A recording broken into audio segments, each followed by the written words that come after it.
Okay, so for a really long time, I contemplated about if I should tell my story pertaining to what transpired between me and my ex. At first, I wasn't going to tell my story, but I feel like if I don't, or when you don't tell your story, this is just in general, people are able to create a narrative and ultimately come up with a one sided story, which has you looking like a psycho. So I think that it's important that I just get this off. I'm not really trying to make it a 5-part series, but this is part one of dating in Atlanta, training from hell. Okay, so I was dating this trainer from Atlanta um, by the name of Primetime Fitness. Clavon and I were together for a total of 3 years, and the 3 years were great until they weren't.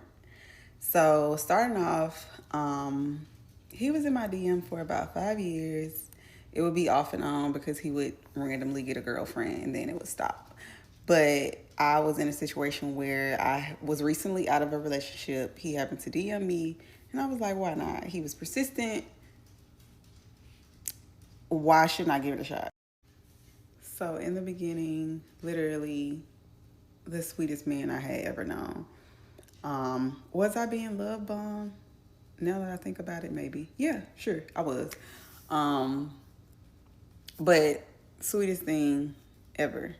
We would go on dates, flowers every week. I also have a daughter, and he was very active in my daughter's life.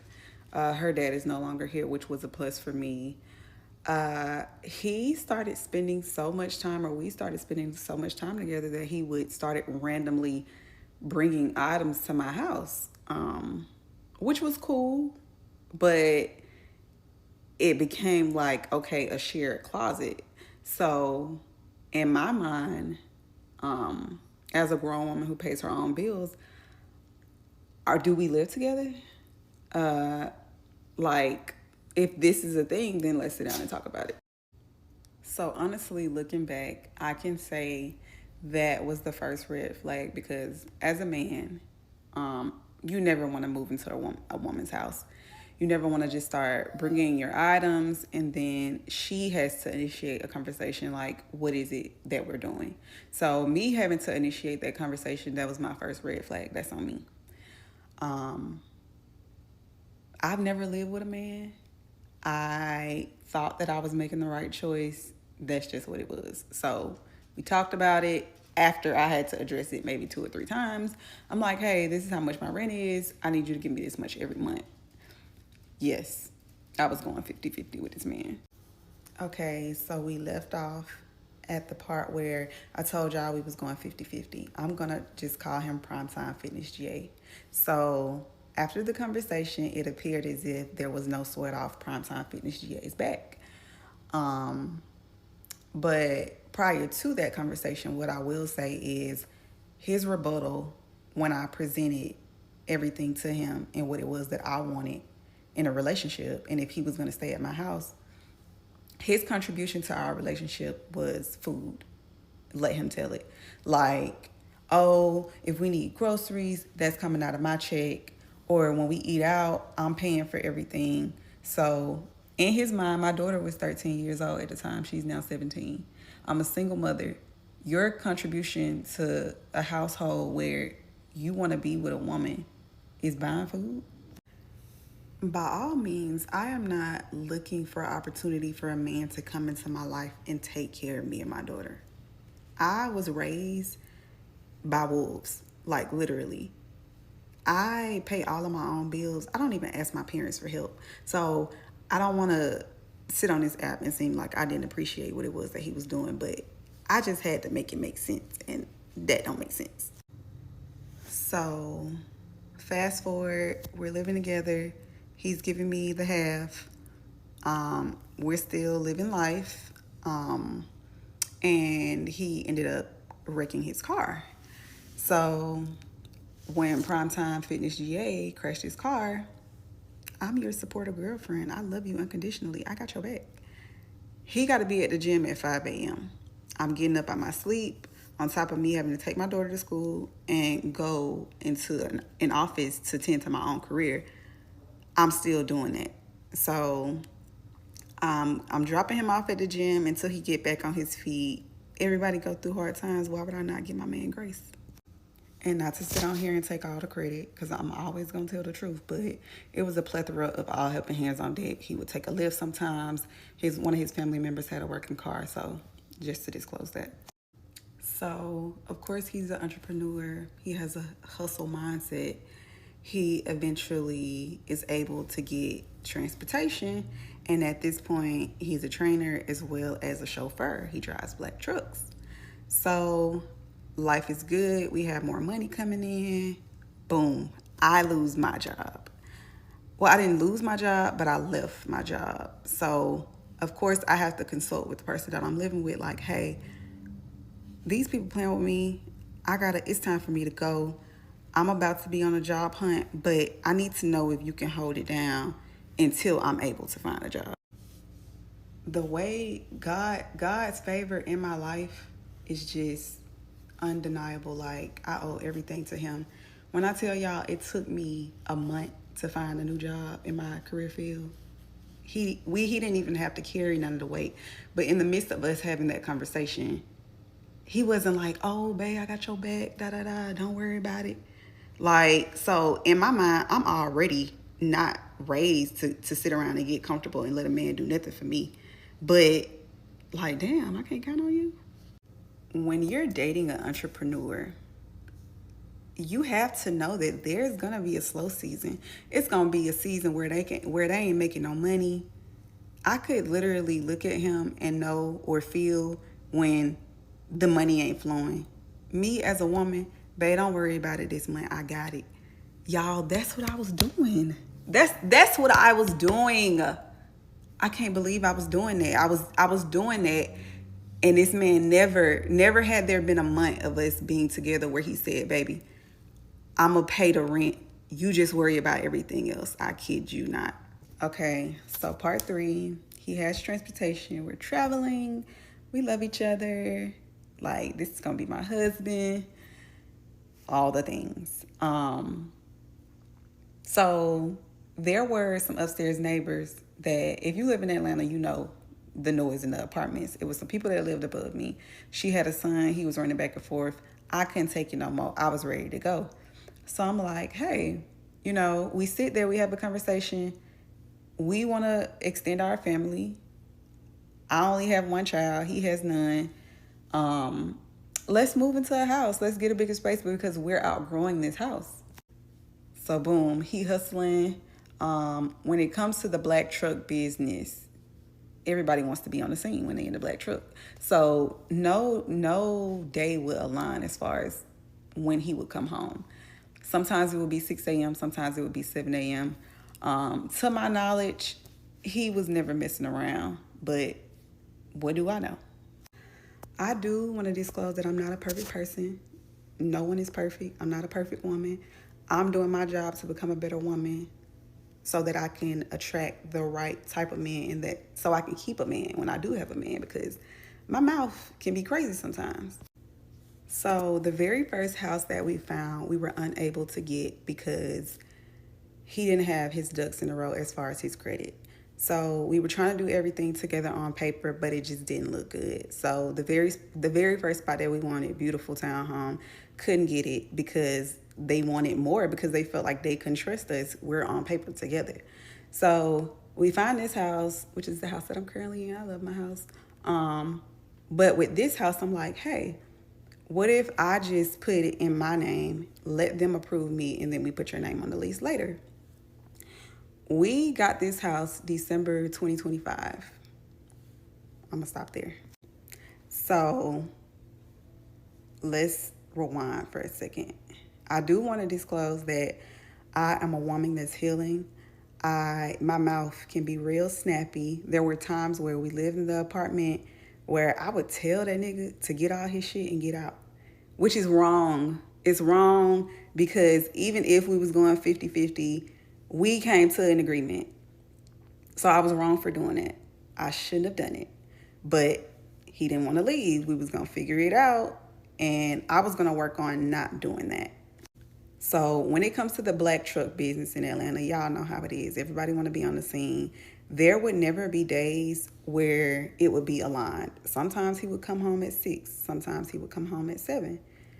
I ain't tripping. You working. So we're moving out of the apartment. He wanted to hire a cleaner. He didn't even want to take off work, or he never even did take off work because he was trying to get his money because the bills here were higher, and that was his obligation. Like, you go to work, I'm gonna figure all this out, and that's like, let me handle it as a man. I wasn't against him handling anything as a man, but no one person can move by themselves. So, cool, we moving together. I'm cleaning up the apartment, and in the midst of us cleaning up the apartment, well, me cleaning up the apartment, he's still working. I'm not tripping. So one of his close friends, family members, had passed, and the specific day that he was able to finally help me clean the apartment, it took me like 2 weeks to clean my apartment. The person, family member, dies, and I'm sympathetic. I'm like, go see about them folks. I'm not tripping. He felt like I wasn't being sympathetic to his close friend's family member passing because we were already at odds. We were already like kind of beefing, but I'm not thinking too much into it. Like, he was coming home drunk, and he felt like since I spoke on him constantly coming home days in a row drunk, that I wasn't being sympathetic to what it was that he was going through.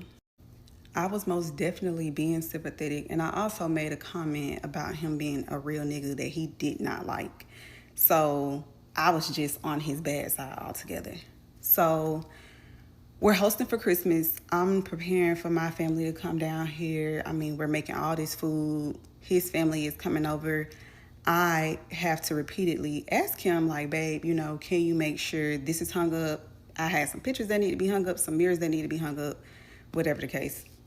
So at this point, he's still working, but he's running himself into the ground so much that he has made himself sick. He's sick at this point, and we beefing. It was just, everything was ugly at the time. So even with everything being ugly at the time, like, I'm thinking that we'll get past it. It's okay, whatever. But he would literally be out working, y'all. He would leave home at 9 a.m. He would leave home at 9 p.m. Wouldn't come back in the house until 9 a.m. Like, in what world, with what woman? Is a woman not going to tell you to get your shit and get out when you been working 12 hours? Who is driving for 12 hours? No break. I do want to give a disclaimer that I am not here to tarnish anybody's career. But like I said, when you allow people to ultimately run around with a narrative and paint a picture of you, like, there have been so many fake pages on my Instagram. I've had people send me messages saying that my daughter and I was just a phase. And on the other hand, when I try to bring it to his attention, he's telling me about him and his current girlfriend that have a stalker. I have no reason to be stalking anybody. I have no reason. Matter of fact, after the situation, I knew that the girl was there, and I wanted her to know deep down in my heart that I wasn't there to harm her. I DM'd her from my real page because that's not who I am. That's not what I stand for. One, I'm a girl's girl. Two, she was so focused on the fact that, and confused about why I did what I did, but it's really not my business to tell something. Like, I can't paint a narrative of him like, oh yeah, he's a bad person. By no means is he a bad person, but he made some bad choices that affected his family, or he called us his family. So if in December of 2025, you're asking my dad for my hand in marriage, and in March, I catch you with one woman, and then at the end of March, you're in a relationship with a new woman, like, how is that fair to me, and how is that fair to my daughter? So I also want to say that this man told, quote unquote, the new girl, like, oh yeah, I told her if she can't accept the fact that I'm in your daughter's life, then I can't be with her, which I don't think is true at all, because my daughter hasn't seen him. Like, this was her only father figure in her life. She reaches out to him. He acts like he can't be in communication, and I'm assuming it's because he is in a new relationship. But you know, you don't bring a child into adult business. So I feel like that's unfair to her. She is grieving. I'm grieving myself. I can say that I literally went through a mental psychosis. Like, nigga didn't give a fuck. And not that I even needed him to care, but like, you really just got to be careful how you treat people. Like, be honest, because it doesn't have to be something that it is. So I have a lot of people in my comments trying to make it seem like I'm on here bashing him, and I'm not bashing him whatsoever. Like, I know who he is, and I'm not trying to stop him from moving on, being with somebody new, because they'll eventually find out who he is too. My daughter is still grieving. Like, she doesn't understand. She is longing for the relationship that they once had, and it's important that I protect what belongs to me. Like, I can't keep allowing a person to say they were going to do this, that, and the third, and they're not showing up, and then I'm being questioned about it as if I know about it. So I am not tarnishing anyone's image. I don't want to see nobody do bad. I hope, even with me mentioning the name alone, the business thrives. But you gotta be careful how you treating people. So I tell him to get out. Um, like, we go at it. We used to share locations. I turned my location off around my birthday. I was hanging out, but I wasn't doing nothing like mysterious. I wasn't with no nigga. I just, like, if you want to be at all times of the night, then I'm gonna show you how that feel. You're not even gonna know where I am. But I wasn't doing nothing. So I told him to get out, and he was like, well, I'm gonna get out soon. It got to the point where, y'all, he was coming in the house getting dressed, asking me how he looked, and leaving out. So I had reached my wits' end. He was sitting right here on the sofa one day watching TV, and I was like, I'll pay you to leave. Like, get out. What do I expect a person to do if I tell them to get out? I can honestly say that I bit off more than I can chew. But like I said, God's favor is undeniable. So my rent is $27.50. I got a $700 and something car note. I can afford my life. But I had been with this man so long that I thought I needed him. And I just wanted to know that I could count on him. So I had no problem with us taking a break. I was still going to the gym. Matter of fact, he wanted me to come to the gym. But this is where the pattern recognition kicks in, that we would be having like side conversations, and he would be randomly showing me like what he had in the fridge or what he got from the grocery store, and he stocked up on cut waters. Like, I've been with you. You ain't into cut waters. Like, that's something that women drink. Didn't say nothing. I asked him. I still have the messages in my phone. I asked him, I said, hey, are you seeing somebody else? Like, are you sleeping with somebody else? Like, just honesty is my biggest thing. Don't lie to me. Y'all, he said that he wasn't seeing nobody else. But before I tell y'all that part, when he gets out, he tells me that he found an Airbnb that he had to make an obligation to for 3 months. It was a 3-month lease. Y'all, I found out that he was living at his homeboy spot across the street from my job. Literally, I can walk to where he lives. So one day I went to the gym at 5 a.m. and then I left the gym, and we were like communicating, having a regular conversation. It just stopped out of nowhere. So I was at work. Something in my heart just told me to go across the street, Alexandria. I go across the street. Y'all, I wasn't even sitting in the parking deck. 5 minutes, he walks out with a girl.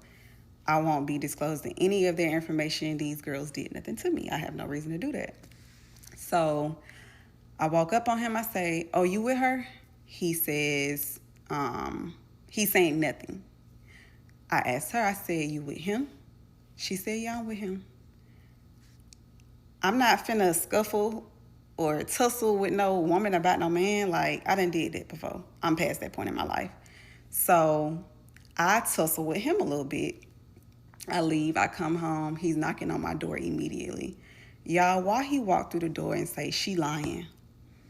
Oh yeah, I just cussed Shawty out. I just cussed Shawty ass out because she's sitting there lying, telling them lies, y'all. If somebody is lying on you, your first defense mechanism is gonna be, why are you lying? You lying on me in front of my girl? Like in front of my wife? Or my soon to be wife? Like, you gonna clear that shit up immediately. So at this point, I'm hurt. Like, you left here, lied to me about being in the Airbnb. You really at your homeboy spot. Just come and get your shit. Your shit is still here. Like, you still got shit here. So he still texting me, basically trying to reassure me like I'm never gonna stop fighting for you. And I was always at a point where I'm trying to just drop this nigga shit off. Like, I was popping up trying to drop his stuff off, and he was saying no, like, don't leave my stuff outside. Boom, boom, boom. So one day he calls my mom on three-way, and he basically lets me know, like, yeah, I don't think I can do it anymore because I've reached a point where I'm like, okay, you coming home or you not coming home? Because we taking a break, but I'm carrying all the weight by myself. Like, that's not fair to me. So he lets me know, like, oh yeah, I don't think I'm gonna come back. Like, you disrespected me. Instead of telling me that he got another girl after the first girl, that he's seeing somebody, he makes it seem like it's my fault. Like, I've done something that is undoable, unforgivable, and he can't fuck with me no more. So I call bullshit. I pop up to his residence again. At this point, I pop up because something happened, which I can't share online, but it was something concerning my daughter, and he was the only person that had knew about it. He was my safe space. So I pull up, not even because I'm trying to catch him with somebody. I pull up and he walks out the building with another girl. He's walking out the building with another girl. I get there, he asking me like, why you here? And like really just trying to pop it on me, acting like we ain't talked about what we talked about a few days ago, or we ain't been talking at all. Like, I'm just on, I'm stalking you, and it wasn't that. So I asked the girl, I was extremely respectful to the girl. I asked the girl, I said, you train at the gym? Because I didn't seen a few training videos. I'm not thinking nothing of it. But you didn't found your next victim. So, y'all, he said something to me, which I cannot repeat, and I lost it. I get out my car. I damaged the vehicle. I flat the tires. I bust the mirrors because you playing in my face. Instead of you being honest from the start to avoid so many things that could have been avoided, you're lying and playing in my face. And I can't do people that do shit like that. Story time about something that just happened literally right now as I roll up. A man was supposed to be here at 5:30 to take me on a date. We're supposed to go get pho, and then we were gonna go see Obsession. I text him at 4:15, whatever, see you in an hour. I don't get a response back. I'm like, okay, but we've been texting all week, and he doesn't seem like the type to cancel, so I'll just let it go, whatever. I take a shower, I'm getting ready, I check my clock, it's like 4:52. I look at my text messages, I still don't have a response from him. So I text him his first name, and I literally say Zach. I say Zach, and I go back to like, I'm like, it's only gonna take me 2 minutes to do my fucking makeup, and then I'm gonna roll up, and he'll be here by then. I check my phone, it's 5:09, still no text message. I call him. It rings and it rings and it rings, and I get sent a voicemail. Oh, okay, awesome. I do everything but put on my mascara, because at this point I'm like, wait, if I'm getting flaked on, I'm not putting on mascara. You gotta be fucking kidding me. Like, I'm not doing that. So it rolls around and it's 5:23. I call him one more time. I don't get an answer. I say, fuck it. I was like, fine, I'll just order Chipotle then, I guess, whatever, who cares? I get a call at 5:30. I'm sorry, I get a text at 5:30. Hey, sorry, I'm talking my friend off a ledge right now. What do you mean 5:30? The movie doesn't start till 6:30, right? The movie starts at 7:50. He's picking me up at 5:30 so we can go get pho and then go to the movie. We've had these plans for literally over a week. We've literally talked about these plans for over a week. More cunt, that's better. I was like, he goes, I'm so sorry, I'm on my way right now. I just say, text me when you're here, please. Because at this point, I'm starving. It's 6 p.m. I haven't eaten since yesterday. I'm starving. I'm irritated and I want to see this fucking movie. And quite frankly, I don't want to pay for any of it. Like, the fuck? Like, nigga, you offered. Like, I don't give a fuck. Like, I'm not spending no fucking money. Like, I don't give a fuck. Like, whatever. Okay. It is 5:52. He calls me. I go, are you outside? He goes, hey, hey, hey, hey. He starts saying my name. I'm like, what the fuck? He's talking about like, he's like, so my friends, right? Like, this is where I'm at. I'm on this street and this street. So I was busy with, and I'm literally sitting here thinking, I don't give a fuck about any of this, nigga. Are you outside? And he's talking. And he's like, yeah. And I go, that's cool. Are you on your way to me? He goes, oh, I can be. I said, nigga, you were supposed to be at my house 20 minutes ago. Oh, I know, I'm so sorry. Okay, are you on the way? I can be. You should be. He was like, okay, I'm leaving now.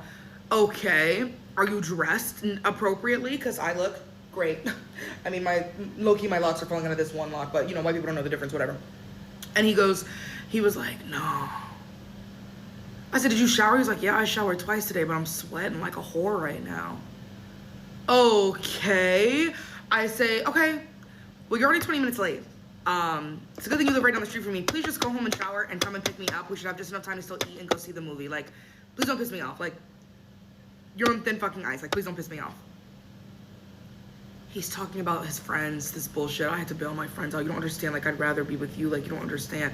I was like, oh, you'd rather be with me, but you're not prioritizing me. We've literally had these plans for a fucking week, and you were supposed to be here. I texted you over an hour ago. Like, we've had these plans all fucking week. You're supposed to be here 20 minutes ago, and you were too busy fucking around with your friends that you could see at any fucking time. Like, you don't give a fuck about me, clearly. He goes, I don't give a fuck about you. I love you. I met him a week ago. I literally met him a week ago. I met him a week ago at the bar. We've been texting for a week. You love me? You love me? I literally don't say anything. I'm literally disgusted. I'm scared as fuck, actually. I let him keep talking, and then he's like, you know, it really offended me, like, we were at the bar, and I said something, and you called me gay. I was like, I probably did. He was like, how could you do that? How could you say that? I call every man alive gay.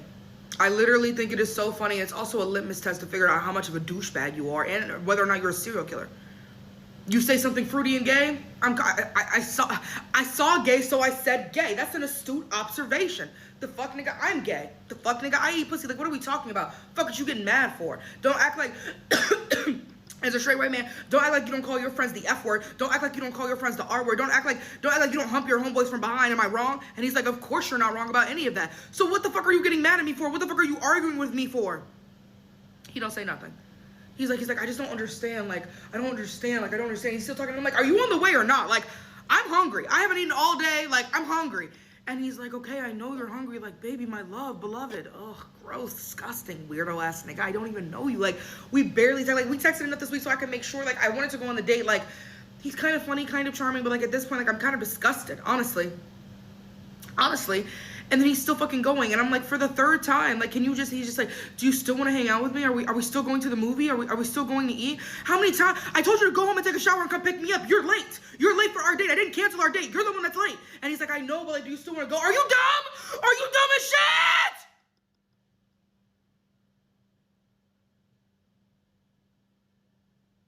Like, are you the dumbest person I've ever fucking met in my life? And he's still fucking going. He's still fucking talking about the shit. Now he's mad about me calling him gay. And then I go, are you drunk? And he goes, if drunk is like 20 beers, sure. Oh, okay. And I hung up on him. You're not driving me and you're drunk. You're not talking to me like no wonder we're talking in circles. You're drunk. You're a drunk loser weirdo bitch. Like, who prioritized getting drunk with his homies, gay. You prioritize getting drunk with your homies, gay ass nigga, over being with a bad bitch and getting fun seeing a movie. Like, I don't understand. I'm not wrong. You're wrong. You're weird as fuck, gay ass nigga. The fuck? You fucking prioritized getting drunk with your homies instead of doing plans that you already had. Like, he's like, I didn't have to do anything. I was like, right, so you're not prioritizing me. He's like, you didn't. I was like, right, you didn't have to go hang out with your homies and get drunk, but you did. Click. So No pho for me. I think I'm gonna just stay home and eat some Chipotle. I think I'm just gonna go to the Chipotle around the corner from my house instead of going 8 miles out the way to go get the pho that I wanted. And I'll just fucking sit home and I'll watch a couple movies or whatever and I'll eat. Like I would be like I want to be upset, like I want to cry, but like honestly, obviously that dude is a fucking psychopath. Like that nigga's crazy as fuck. Crazy ass gay ass nigga. I have no followers on this page, but I just need to vent. I don't have nobody else to vent to. This guy, that was my situationship or sneaky link for I don't know how long. I stopped having any interactions with him back in 2023, and ever since I met him, I first met him when I was young, and he was an older man. You know, I'm freshly starting to start having sex and whatever, and you know, I just young, you know what I'm saying? And he only looked at me as somebody just to do that with. Like I was just confided into just four walls. That's it. Like I wasn't worth of nothing else, no dates, no going out, no hanging out. And it's my fault because I allowed that. You know what I'm saying? In 2023, it was just like I had to wake up. I was 23. I want more for myself. I want more out of this. I'm done, you know, doing nasty with you. I was like maybe like freshly 19, 20. He was like 30 something and whatever. And he just thought so badly of me. Like, oh, I'm ugly, I'm fat, I don't have no man. Look at me and look at him. And I wasn't worthy to have him and all this other things. I'm not no perfect person. I said things back to him that should never been said. But of course I said that out of hurt and anger. So, you know, over the time, we'll keep up with each other, like, and it's not an everyday thing. It was just like a every blue moon thing. And recently, he texted me, you know, needed somebody to talk to, needed somebody to confide in because his dad passed away, and me being the type of person I am, I couldn't fucking imagine. I couldn't imagine something like that, like. And you don't have no more living parents on this earth, and so. Even though I feel like he treated me like shit, he don't feel like he treated me like shit. It's agree to disagree. I still felt sympathy for him because that's unfair. That's unfortunate. That's something I wouldn't even wish on my worst enemy. Like, you know, if so he reaches out to me because obviously he needs somebody to talk to. He's going through things and he's crying. He want to crash out, and I'm being there, not even thinking about, oh, I passed. It's like, you need somebody. This is something that's tragic. Like, you don't have no more parents. And losing two people that brought you in this world, that's just something different. And even though that I can't really speak on that, I just couldn't fucking imagine that. So I'm asking him, like, do you want to call? Do you want to text? Do you want to call? Do you want me to pick you up? Like, do you want to come over here? Do you need to talk? We can go on a walk. I'm just trying to be there, and I'm letting him know, like, how do you want me to be there for you in this moment? You know what I'm saying? Mind you, me and this guy, we haven't been sexual since 2023. It's now 2026. So this morning I'm like, hey, you want to come over? You know what I'm saying? I feel like in this situation, everybody needs somebody, especially in this moment. So I'm like, hey, you know, just let me know how you want me to be there for you, like as a friend, as like an associate, as a homeboy. You know what I'm saying? So he was like, you want to come to me or I come to you? I said, you can come to me. It's no problem. I'll open up my doors to him, you know? And for him to say, I can, but I'm going to want to D you down real good. That's something to, you know, relieve some tension, some build up tension. And I'm honestly like disappointed. I'm upset. I'm pissed off because it's like, why? First off, I'm trying to be there for you, and the only thing that you could think about is D'ing me down. Like, in this moment, you shouldn't even think about wanting to do anything sexual, like, at all. When I'm going through something, that's not the first thing that come to my mind. And I'm trying to be there for you as a human being. And you just look at me as a piece of meat, as an object. And you think so badly of me. You think so poorly of me. And I understand that I shouldn't be opening my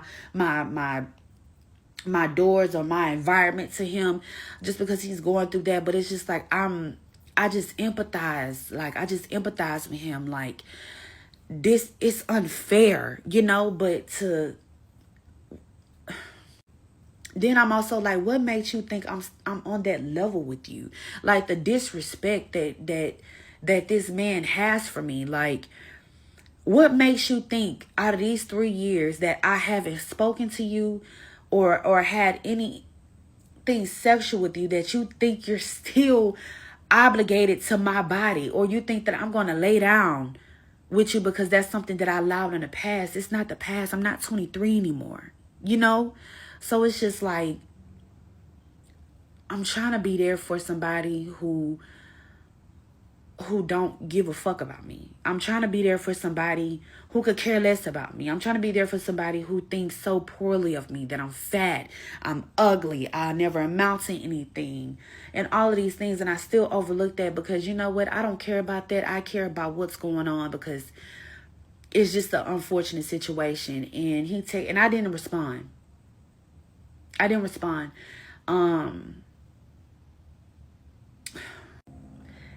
I feel like whether if I sent the message to let him know how I felt, he don't care. I'm not the girl that he likes. I'm not the girl that he finds attractive. I'm not the girl that he'll settle down with. I'm not the girl that he'll pick first. I'm not. I'm just a girl that he feels like he can get free coocherary from me.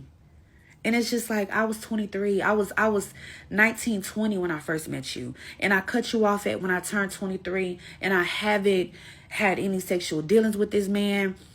We talk probably every 6 months or so. Like, it'll just be one day, oh, hey, what's going on? Okay, cool. That's it. But to sit here, and then when I didn't respond, because men don't really care about the long messages and how you feel and, oh, you hurt me and you made me. They don't care, especially when they already don't like you and they already have, their mind made up about you.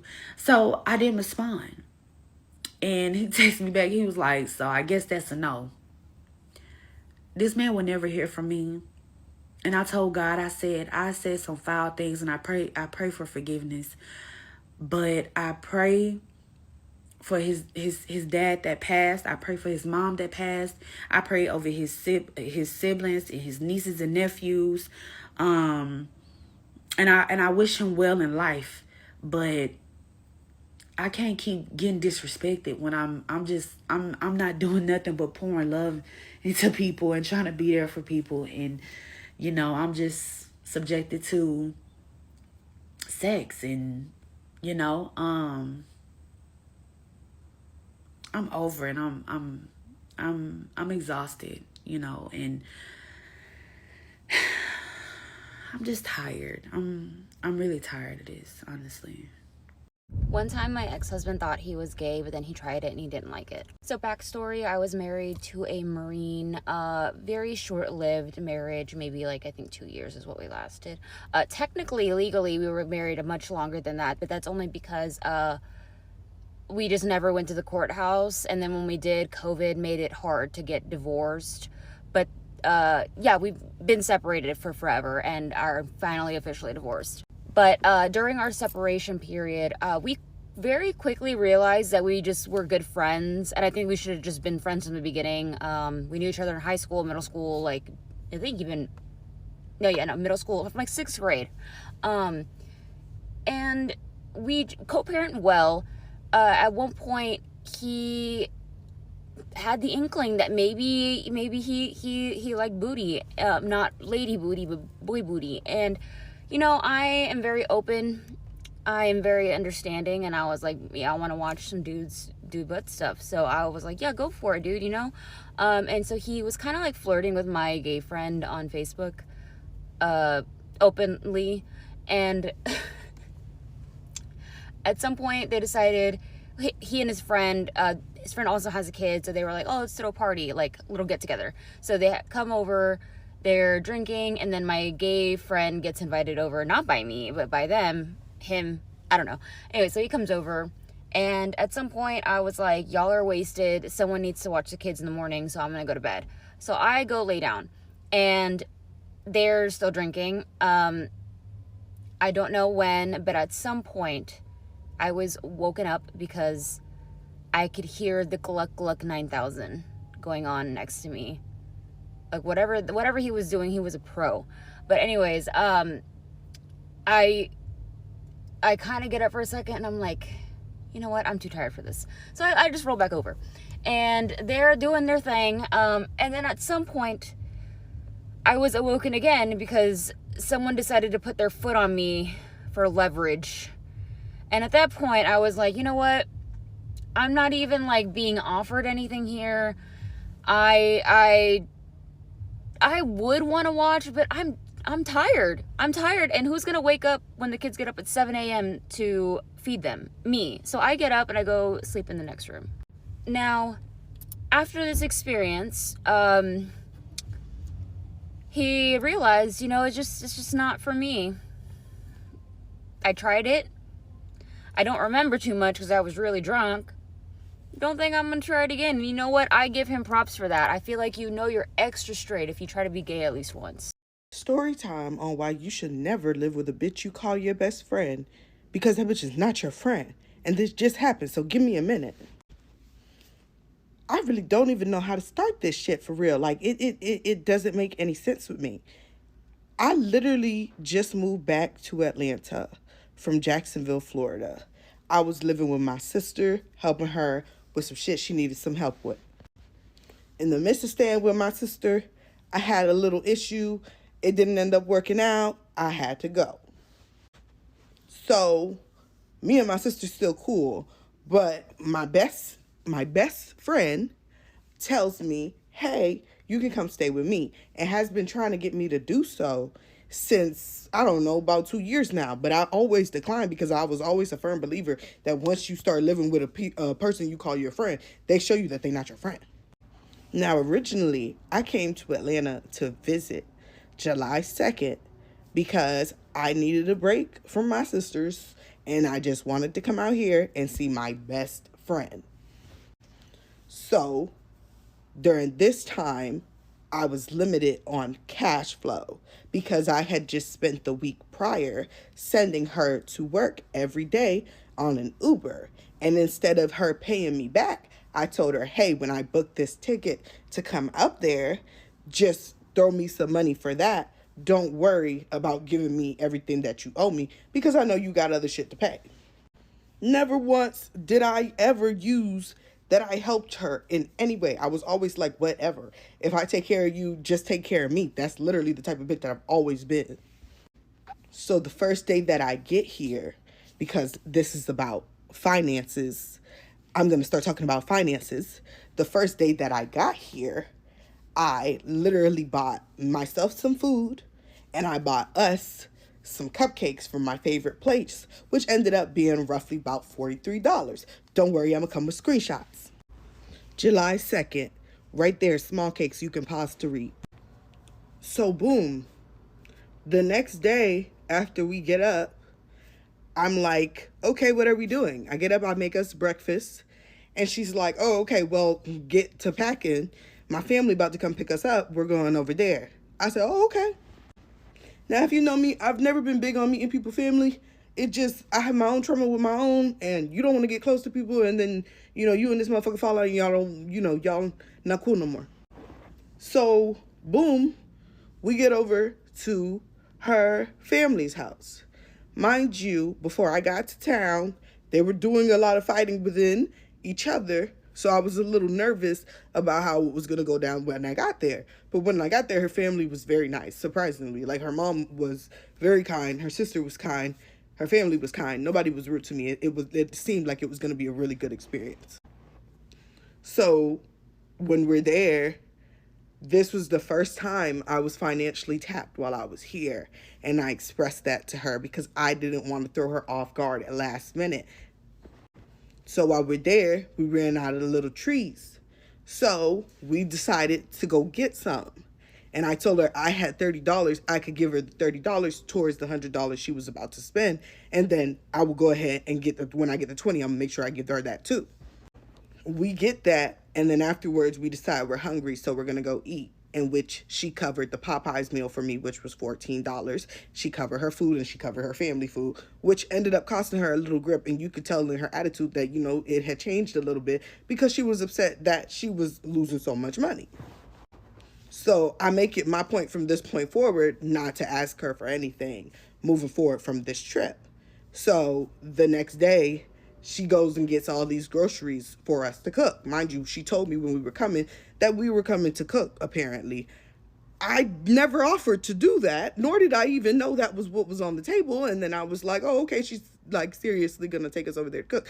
But it's cool, because fuck it, it's 4th of July. Let's eat. She ended up paying for all those groceries by herself and gets mad because nobody is paying her back for this stuff. I am at the register. She left me, and I'm like, I know you're not expecting me to pay for this because I told you I had no money. Please don't make me look stupid.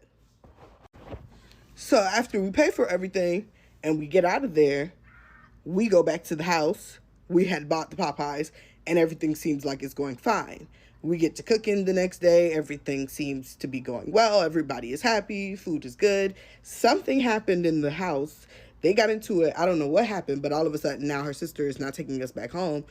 We're not going to get there. She said something her mom said to her sister. I do not know.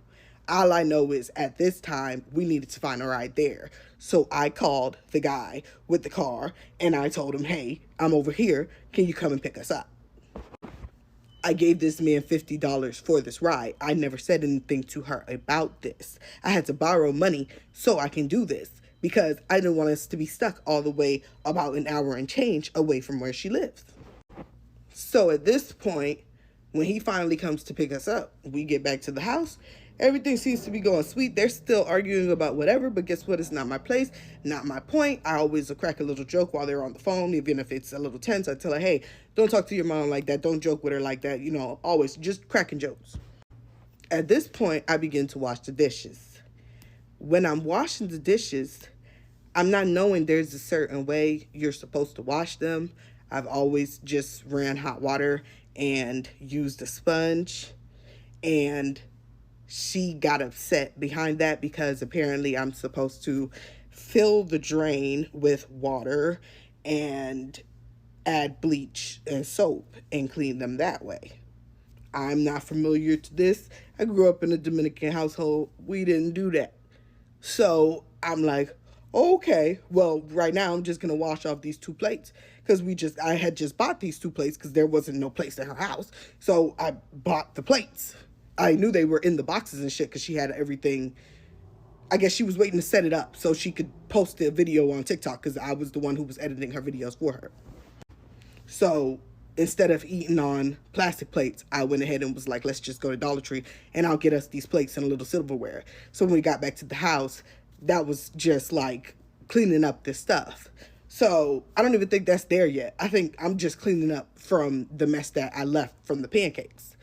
Yeah, that's correct. I'm cleaning up the mess I left from the pancakes.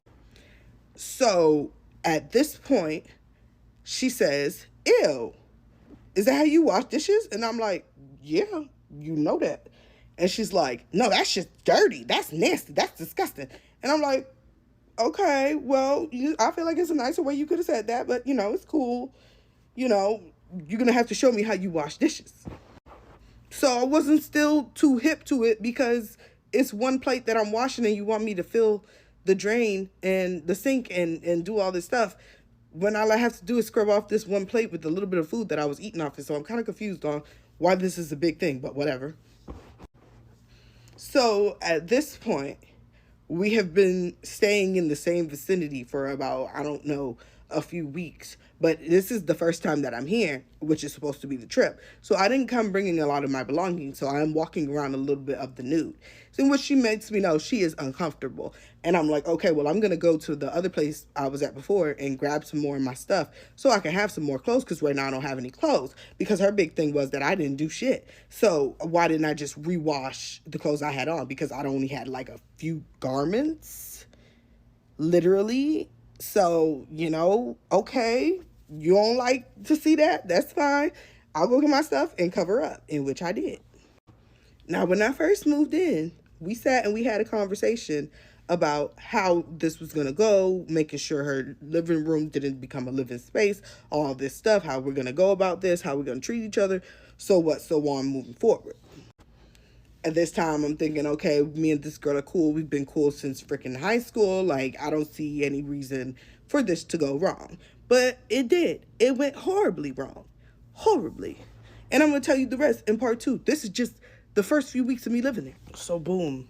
At this time, before I even moved here, she's like, hey, when you come here, you don't have to worry about none of that. Like, you can have guests over. You're cool to have a guy over. Like, everything is cool. But when I first got there, I didn't expect the space to be as small as it was. But when I got in there, I realized, like, it was really, really tight. So I was like, I told her, if I do bring somebody over here, it's going to be the same person. Now, there is a guy out here in Atlanta who I was with for a few years that I ended up being knocked up by. We had a lot of history. So, like, that's who picked me up from the bus station and brought me there. And we had our own little thing that I was so happy to tell her about, that now all of this is a problem. So, she tells me that it's okay for me to bring over my company. But I'm always double checking with somebody, because they'll tell you one thing and they really mean another. Now, something to add. When she was living with people, they were mistreating her and took advantage of her and was dirty to her. So now that she has somebody living in her home, I honestly believe that now that she has the turn to be the horrible person, she's doing it. Because people have a tendency to do that. So when he first ever came over, I FaceTimed her, showed her who it was, told her, like, hey, I'm about to be kicking it in here with him. Cool, la, la, la, whatever. She's laughing, joking. She's never had an issue with him, so cool. I should have just stuck to my gut and never brought nobody over, period. So now, here we are. He's here with me. He and I do what we do. Afterwards, after we took a nap and shit, he takes me to the Publix. We didn't have nothing in the fridge. I was like, I just got a little bit of money. I'm going to put some groceries in the house because ain't none in there. So I went and spent $100 worth and $130 worth and bought some food, real food, stuff to cook, stuff like that. If she needed something from the store, I asked her and got it for her, and I brought it back in the house. No problem. I'm not thinking nothing of it, because why should I? We need to eat. At this point, I'm overly excited when she comes home. We sit down. She sits on the bed with me. We're talking about everything that just happened. We're laughing. Telling her I filled the fridge. Hey, like, I'm just letting you know, like, hey, I got us. Like, I'm going to do my part while I'm here type shit. That shit happens. Some time goes on. Me and him go through something. I found out something on the T app, whatever. That's really don't have nothing to do with the story, but I know good and well when she see this, she's definitely going to make it a part of the story. So let's talk about it. He has something going on with some other girls, some girl he lived with, whatever the case may be. I told her, I was like, right now, since he got everything going on, I probably wouldn't bring him back. But if I did, I'd always come to you and let you know. So I'm pretty much like, I'm thinking like I'd rather just wait until his roommate moves out and then I'll just go over to his place because he has a place. So at this point, everything seems cool. Like, it's vibing. There's like this whole week where I'm literally just covering everything. Like, one sec. So all of this is screenshots of everything that I ordered for us, right? So screenshots. All of these, you can pause to read. All of these. Which led up to being this much. In the month I've been here, that I've spent for her and I to eat. So at this time, we don't really talk about that. Like, I just cover it because that's the type of friend that I am. Like, if we're going to eat, we're going to eat. I'm not about to sit here and say, oh, I need to have from you. Like, I'm not going to be weird about it. It's food. So I steady was the only one really buying us food. Other than the time she bought me Popeyes, I can count on my hand how many other times she bought me food. So at this point, I had bought groceries again. Me and her went out. We were at the Publix. We needed some food for the house. I told her, grab what you need. I'm just going to go to the front and pay for it. She didn't have no money. So I was like, don't worry about it, because when I didn't have no money, you took care of me. So I'm cool. Like, we need it. So I went ahead and spent another $150 at the store. Mind you, this time she was there with me. Never once did she offer anything to pay me back. Never. And I never said nothing about it. All of a sudden, one day she bought groceries, and now I have to pay her back for those groceries. I'm a little baffled by this, but I keep it in my note and I stick it to the side, because I'm like, oh, okay, you're moving weird. I can see that. Weird. Not once did I buy any groceries and tell you you need to split that. But the second you made your first order while I'm being here, you want money back for what? What exactly? So, like I said, it threw me off some. But at this point, I'm really not trying to fight with her. Like, we just got in here. No reason to make anything bigger than what it is. So, something that I forgot to mention that I feel like is really important.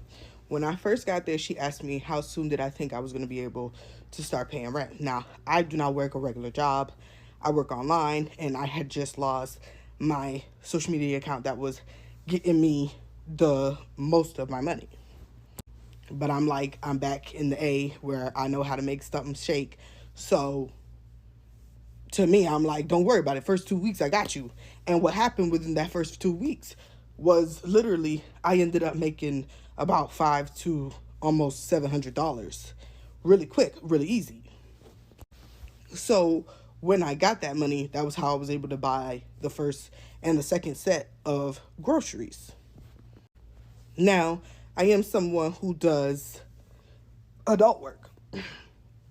So at this time, I'm having like a chronic bleeding period disorder. I have no idea what's going on. But at this point, I had been bleeding, menstruating for 4 months. Literally. When I got there, I felt so bad because I ran through her diapers that she had purchased, and I felt really bad. So when everything ran out, I immediately called my sister and was like, hey, could you use your insurance for me real quick? I just need some pads, some diapers, some stuff for lady parts.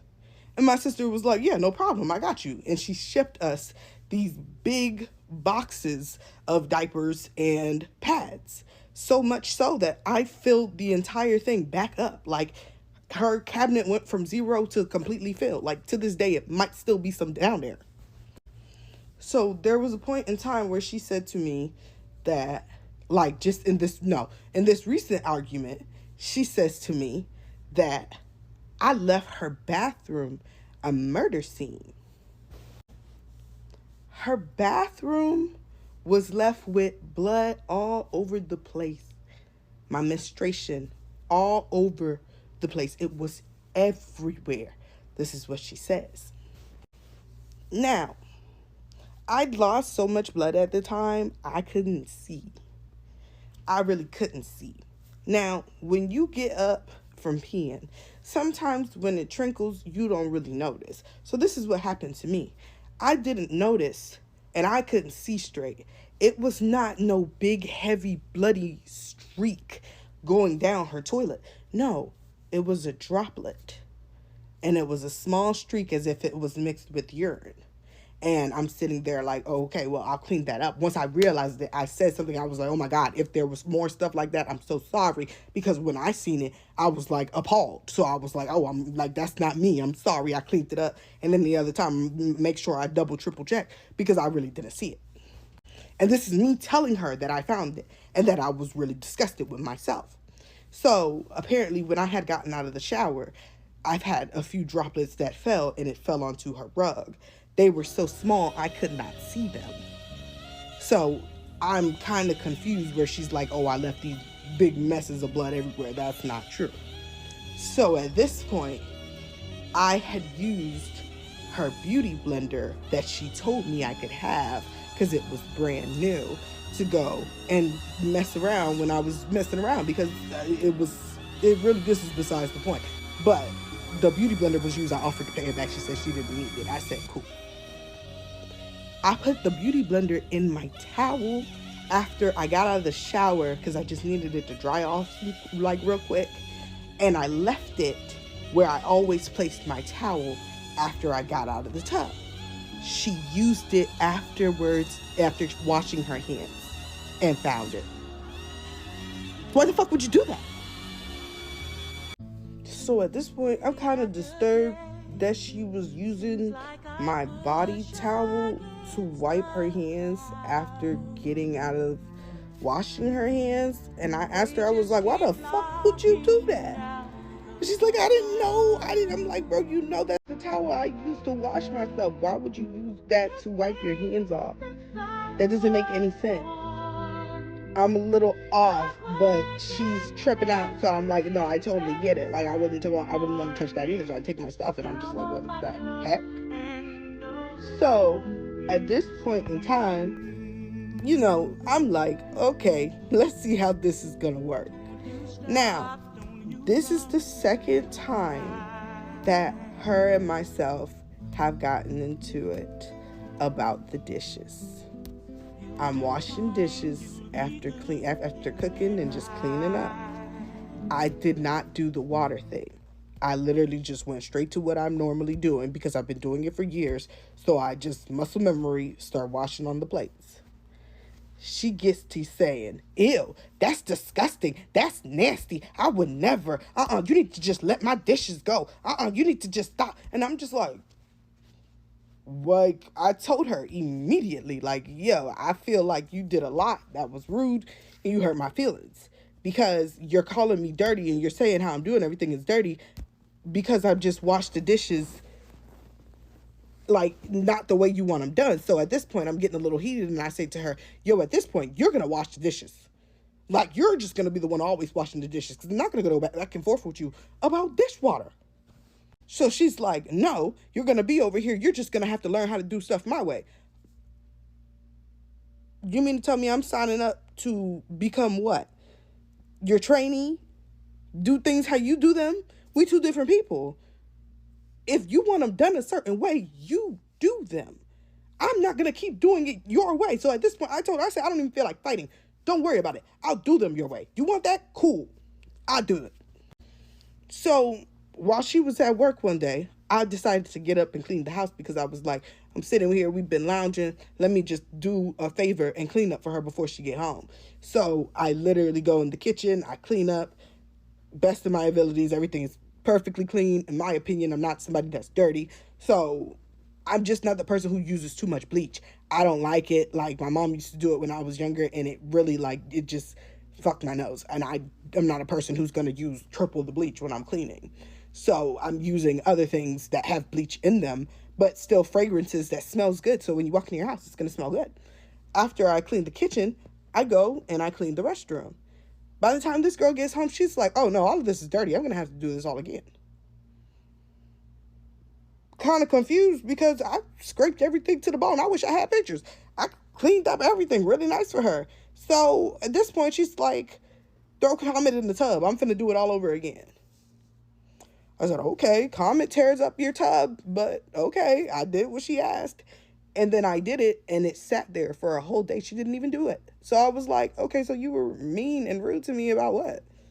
Like, yeah, we've had conversations where we've spoken to each other strongly, but at this point, I'm like, every time I clean up, you're critiquing me as if, I'm doing it disgusting, like a bad dog.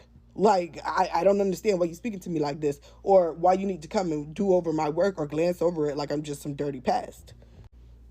So at this point, I'm a little bit blown.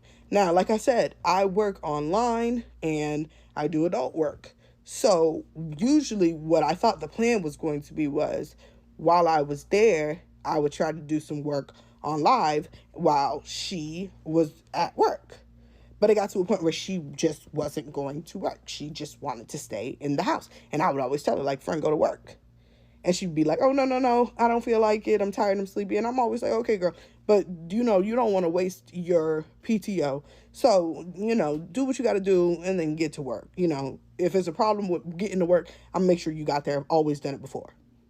So at this point, I'm like, I got to get to work too. But then I start to think about it and I'm like, oh, the kind of work that I do, I really don't want to do here. I don't really want to disrespect her place. So I decide instead I'll go to my friend's place who also does what I do and just work from there on the weekends and come back here during the weekdays and be with her. So at this point, I'm kind of like noticing her changing some, like the way she's talking to me is becoming a little bit more aggressive. It's like she's talking to me as if I'm not, like, I don't also stay there. It's kind of like, trying to little girl me always. It's always a little girl situation when it came to her. And I would have to tell her time and time again, like, it's stuff it's stuff I know. We can learn something from each other every day, but we don't have to be like, oh, I'm older, so I know more than you, because that's not the case. Plus, I don't like to feel like that because don't try to send me. It's not me. I don't do it. So, because this girl is my friend, every time I feel she says something to me that's out of pocket, I'm always smiling and trying to change the mood. So, at this point, my bad, y'all. At this point, we are kind of like talking about the rent. Okay, no problem. I got to get you $250. Apparently, she had already covered it and was just waiting on my half. So, at this point, the chronic bleeding was so bad. I had lost about 70, almost 65% of the blood in my body due to menstruating so long. And I needed to go to the hospital because it was like every time I moved, my heart was going so fast. Like, I felt like I was going to have a stroke and die. Like, it was so bad. And she kept telling me, just go to the hospital, go to the hospital, go to the hospital. She would go with me. And the day that I went to the hospital, all of a sudden, she didn't want to go with me. I said, it's okay, cool. I'll go by myself. So at the time, I'm not really thinking it's anything serious. I'm not knowing it's this serious. So when I get to the hospital and they tell me I need 2 blood transfusions because I'm on level 6.1 of blood, I'm really scared because I'm like, what? Like, this is really, really bad. Like, it was really bad. So they had me overnight at the hospital, and when I get out of the hospital, immediately I go and pick us up some trees for us to smoke. Trees are very important in this story because basically that was another thing that started a little confrontations between us. So I'm not stingy. If I get some, we got some. I thought that's how it was with her too, but apparently that's not the case. So after the first time she spent 70 on the weed, I turned around and bought the other bag that she paid for right after that. And then when I found out how much she was paying for the half, I was like, I'm not spending $100. I just go get me a whole little ounce. So that's what I started to go do. At first, she had no problem with it.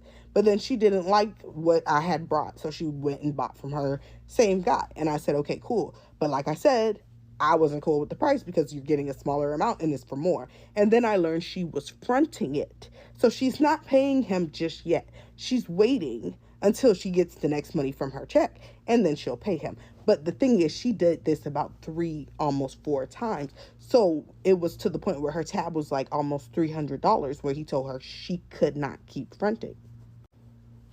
At this point, I'm a little confused and I keep telling her, hey, we can just buy from my guy. But what she wanted me to do was buy from my guy for both me and her, and then she would give me back the money. And I told her, I said, so you basically want to front with me. I don't want to do that. I like to pay my stuff up front. I said, because normally I don't have that sitting when I go get it. I just go get it when I have the money. Still, I never thought it would be weird. But then it got to a point where I was bringing back some to the house and she would smoke it all without me. By the time that I got to it, the papers would be gone. Every 2 days, I'm taking us to the gas station in Uber, back and forth, to go get papers, to get grabba, to go get stuff so we can smoke. And then when I get ready to smoke, it's all gone. She's like, oh, it was nothing but crumbs in that bag, baby. Yeah, because you smoked it all. And you didn't say anything. Even the last time I opened my eyes and I looked at the bag, I was like, oh, okay, well, shoot, I still got enough for me to roll. I still got about 4 blunts in that bag.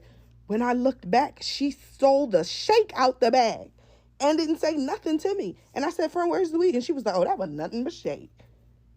But then when she got some weed and I would ask her for some, she giving me stuff so small that it's like, oh, okay. When I leave the house, I leave you with about 5 grams.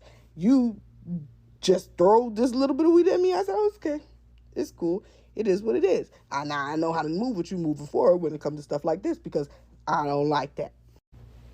So at this point, minus all the weed stuff, we had plans to go for her sister's birthday to see a drag queen show. I think the price of it was like $40 per person. It was including your meal, everything.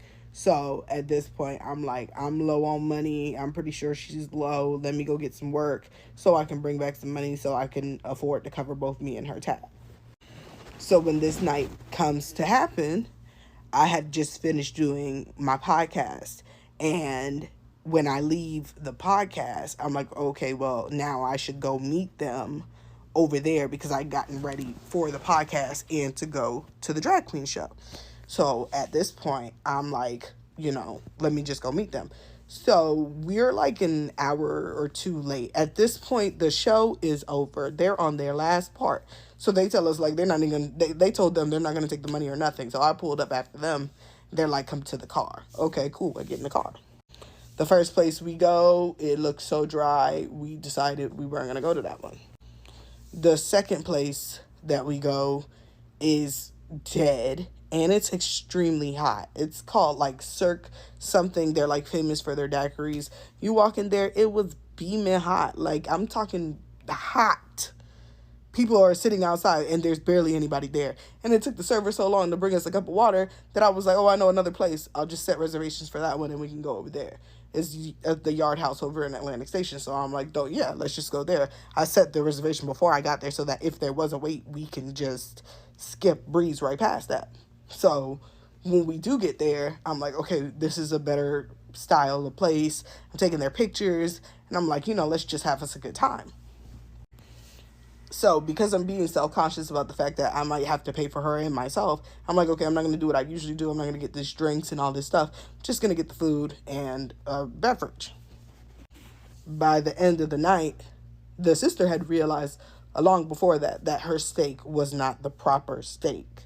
So we try to reach to the people to fix that. So at this point, I'm putting my big chest on and I'm like, hey, you guys messed up her steak. Can she get a new one or, get this off of her tab? So it was also her birthday, and the manager is the one who sat us down and told us that she was going to bring her a birthday gift and all this stuff, be celebratory because it's her birthday. So at this point, I'm like, okay, well, yeah, server is off. Everything is off. So I speak with the manager, and I'm able to get her to bring it down to $20 off of each steak. They gave us $75 worth in gift cards. And they took the bill down to $63. So at this point, I'm like, oh, don't worry, I'll just cover the whole thing, which is what I did. I covered her meal, I covered her sister's meal, and I covered my meal. Didn't say nothing about it. That's what it is. Towards the end, when we go to pay for the little ticket thing to get out of Atlanta Station, it's free. We can just get on out of there. Okay, great, cool. Make it back to the house. Everything seems sweet. That very moment is when I realized that the blood issue was really bad. Because this was before I even ended up in the hospital. So, still, I'm not calculating what I'm spending. I'm just like, it is what it is. I wanted us to have a good time. A good time was had. Now, a very important part of this story is that I put her on with one of my childhood friends. When they first started talking, she expressed her very dislike for this man. She didn't like him. She didn't feel like she had those feelings for him. But the first time he came over to her house, he made her uncomfortable, is what she told me. Then the second night, she claimed it was a forceful action. And I said, whoa, pack up right now. Stop talking to him. Don't bring him back to your house. She's like, why didn't you tell me he was like that? And I told her, I was like, I don't know nothing about him being like that. me and him were never on that type of time dating. And I told her, I was like, yeah, we used to mess around, but other than that, I've never had this experience from him, so I don't know anything about this. She's like, he's just real persistent. He won't stop. He doesn't take no. And I'm like, yeah, that doesn't sound good. And I wouldn't advise you to tell this to anybody else. Yet still, she decided to continue to mess with the man. So I said, okay, your choice. One of the times in our conversations when she was mad at me, she told me that it was my fault that her and him were still talking. And I said, no, the hell it ain't. I told you to leave that man alone after the first thing you told me. Yet you brought him back to your house right after that. So at that point, I was looking at you a little bit side-eye. But your life, your decisions, your choices, you're going to do what you're going to do. So at this point, this is like a constant conversation about how she's ready to break up with him. Now, in our argument last night, she decided she was going to bring up my ex and my problems with my ex and use those problems against me to talk about me and my mental health. So I said, since you want to make me a person who can't communicate, how about I make you what you are, a liar? Because meanwhile, you're talking to my friend, why didn't you tell him about how your ex-boyfriend called you? And when he called you, you answered that phone and hung up on him and told him that that was your cousin. And I asked you after your phone calls, why did you lie to him if you don't like him and you don't care about being with him and you're going to break up with him soon? They're not even together. So she said that she was going to stop talking to him because he didn't have shit. So I said, okay. So why didn't you just tell this man the truth? Oh, we not together. I don't have to tell him anything. You're kind of being a hypocrite. I mean, I told her, I was like, you never been on the side of somebody who is playing both parties. You've only been the party that's ever been played. So now that you're in that same position, you're doing the same thing somebody did to you, but you don't have to because you claim you don't like this person. So I'm really confused on all this stuff. At this point, he starts to come over more frequently. They're doing what they doing, and it's seeming like she likes him a lot more than she's been letting on. At this point, I'm like, whatever, your choice, you're going to do what you're going to do. But at the end, when he leaves, she's back to, I don't think I'm going to be with this man. But now that me and her are into it, now that's her boyfriend. So everything pretty much started to boil at a boiling point behind $150. After I got out of the hospital, I was not able to work. I had ended up with this extreme cold after the hospital, and I had been laid in the bed. Like, I could not do nothing. I was getting up out of my sickness to go make this $100 so I can give her the money. And I'm literally like having to get up and just like get on video and talk to people in order for me to get this money. So when I get the money to her, I tell her, hey, I might not be able to give you that other part right now. She claims I told her that the day before. But the messages clearly say it was 3 to 4 days beforehand. And mind you, we had already been talking about it. Because I know you didn't expect me to show up with $250 after I got out of the hospital. I just know you couldn't have. That doesn't make any sense to me. So at this point, when she asked me about the money, she was rude. She was like, well, next time, you're going to have to make sure you tell me in advance. And I said, I did tell you in advance. And she kept going off about the money. So what I ended up doing instead of giving her the other 150 was I had it on my credit card. So I said, I will cover the gas bill, which was $90. From that point forward, what I owed her was $40. She kept making it about $150. At this point, I'm a little bit confused because I paid the gas bill to cover that piece. And that's when she starts to say, oh, it's about her getting to work. The issue is she needs to get to work. Well, I've always made sure you got to work. But you said the gas bill needed to be due today or they was going to cut it off. So I'm kind of like, I think what needs to be covered more is this right now. And we'll figure this out later. So at this point, we had this conversation in the living room. The next time we had the conversation is 2 days ago when we're in the kitchen and she says to me, again, in such a nasty tone, we're talking about the same exact thing, about money, $150, and starts popping her neck and widening her eyes like, next time you need to make sure and I'm like, where's all this hostility coming from? But instead of fighting her, I decided to go out with my friend who had just pulled up on me to go take me to get something. And I spoke to him about it instead of yelling at her. So then after I regulated my emotions and decided it wasn't that big of a deal, I would literally just go inside, make our plates, and we would call it a night.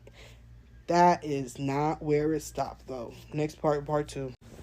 Now, for these past few days, we've been having our little debacles about every little thing at this point. I spit in the sink while we were talking because in the midst of us talking, I had coughed up some phlegm and I needed to go and excuse myself. So I went into the bathroom and I spit in the sink normally. I'm not thinking anything of it. She's like, ew, that's disgusting. You're disgusting. I don't do that. My mama would have beat me up. I said, I'm kind of confused. Don't you spit in that sink when you brush your teeth? All of a sudden, it's a problem. So I said, okay. I didn't choose to fight to her, but she was incredibly rude as she's been speaking to me these past few days. And I'm like, okay, I'm not sure if she's got an attitude with somebody else or what's going on with her, but I find this really weird. Mind you, during all of this time, I'm sitting here thinking about her birthday and planning, all this stuff for her. So at this point, I don't want to fight with her. So anything she says right about now, I'm pretty much trying to let it slide off me, but it gets to a point where I can't anymore. So the next day, I'm waking up. And when I wake up, it's like 5 o'clock in the afternoon because I was up all night. And as I'm sitting there, I begin to go into a back and forth with my mom. And then she comes out of the room. And let me show you how it is she came and spoke to me when she got out of her room. So she comes out the room and she's like, oh, you up now? And I'm like, I think you should find a better way to talk to people. At this point, I'm like already arguing with my mom. Now she come out with this and I told her, I said, look, I apologize. All that energy wasn't for you. You know what? I'm, trying to smooth down the situation. Completely ignores me. Yet it's very clear she's cool with talking because she's in the kitchen with him, hee-hee-haing. And I'm like, yeah, I don't have to stick around for this. I've already been made to feel mad uncomfortable. It's already clear that it went from our place to my house. And then you can talk to me however you want to talk to me. But I can't talk on the phone because I'm too loud. I can't bring anybody over. You literally tell me, oh, you don't like him, so you don't want him back over at your house. Okay, so now it's like, you just keep showing me signs of, I need to get the fuck out. So I'm starting to realize she may have needed help financially, but she didn't actually want somebody in her space. The space is extremely tight. So at this point, we had already had a conversation about me leaving for a month so I can try to work up some money by my friend's house. And then when I come back, what I was going to do was we're going to move into a bigger unit where I can have my space and close my door. At this point, something in my spirit is like, I don't even think you should do that. Just get up and leave. Like, this shit is going to hit the fan. You don't have it no more. You're not going to be able to control yourself. Just get up and leave. You don't want to end up in a physical altercation with this person that you call your friend. So I pack up all of my stuff, call my friend, give him $20, tell him to come pick me up, and I'm out of there. Now, she decided to ignore me for a whole day. So I decided to do the same thing because I said I needed time before I started to speak to her. But what I did do was tell her sister, who I was planning a surprise birthday party with, that I would no longer be planning the surprise. Her sister asked me why. I told her everything. Like, I released everything. But even with what I said, I didn't disrespect her. I didn't call her out her name. I didn't say any of that. I told my truth, and that's what it was. Now, I wake up to messages, paragraphs, where she's claiming she went broke on me multiple times. She didn't have no money because she was taking care of me. I'm like, I pulled up my stats, babe. I spent $950 within my time of being there. There's no way you went broke on me. If anything, I went broke multiple times on you. I can count on my hand how many plates of food she ever bought me. She bought me the Popeyes when I first got here. She bought me a Shake Shack burger and a fry. And after that, it's real gloom. Nothing. I couldn't tell you anything else except for some some small cupcakes. And at that time, because I knew I didn't have any money and I didn't want her to turn around and make that a thing, I was like, yeah, you can just not get me none. And she would buy me some anyways. And I honestly, I'm not even a big sweet person, so it takes me about 3 days to eat the cupcakes anyway. So I would always tell her, like, just don't buy me none. But I guess out of her kindness, she will buy me some. Okay, thanks. So it's just like, it got to a point where I'm just like, yeah, I'm going to get the hell on out of there. But then I'm waking up to these messages, and then she calls me, and while we're on the phone, she refuses to let me speak. She only hears her part, and she only cares how she feels about it. So she's turned our whole experience into me being this nasty fat slob, all of these things. But this nasty fat slob was putting food in the house. This nasty fat slob was making sure we was eating almost every pack of meat. Everything that we've been eating these last few days has been stuff that I have purchased. Not even the last few days, this month that I've been here. It's only been about 4 weeks. I've covered everything. The food in the house that we've been eating, everything. I even buy the food to bring into the house. There's been multiple times where I bought her kava order. I don't eat kava, but there's kava on my list. It's so much. Where's my... This was just buying weed, buying groceries, taking care of stuff for the house. But now all of a sudden she goes and she tells my sister that I destroyed her house. It became a murder scene. I put blood everywhere. I was dirty. I had spit bottles everywhere, which is not true. I do spit in bottles, but usually if I do, I spit in one like this, and then I'll toss it away. Because sometimes when I'm coughing and phlegming, it's too much and I'm sick. That's just what I do. But that's neither here or there. I was always making sure it wasn't shown, or she couldn't look for it, or couldn't look at it and see it. So it became a thing where it was like, now when I'm missing weed and stuff, I know who's been going through my stuff, because now you're complaining about seeing something that I wasn't even showing you. Because I was like, I'm not comfortable with it, so I'm going to make sure I clean up behind myself, in which I always did. Multiple times where, the one time that really pissed me off is when I got back to the house and her family was sitting on the floor because the damn air mattress was still blown up after she told me not to blow it down that same night. And I get back to the house, her whole family sitting on the floor. Sitting there looking uncomfortable. So I'm like, yeah, okay, maybe this space is too tight. Maybe it just won't work for us. But it got to a point where I was so done with how she was talking to me. I was so done with the situation itself. And then now you want to pocket watch me because we went to Publix and she filled the cart with the stuff she wanted and I filled the cart with the stuff that I wanted. And in the end, it became $130, so I paid it. Now all of a sudden it went from, oh, but where is she getting all this money from? What money? Because I don't owe you that. So meanwhile, you pocket watching me, I don't owe you that. But for the first time, she actually split the groceries. For the first.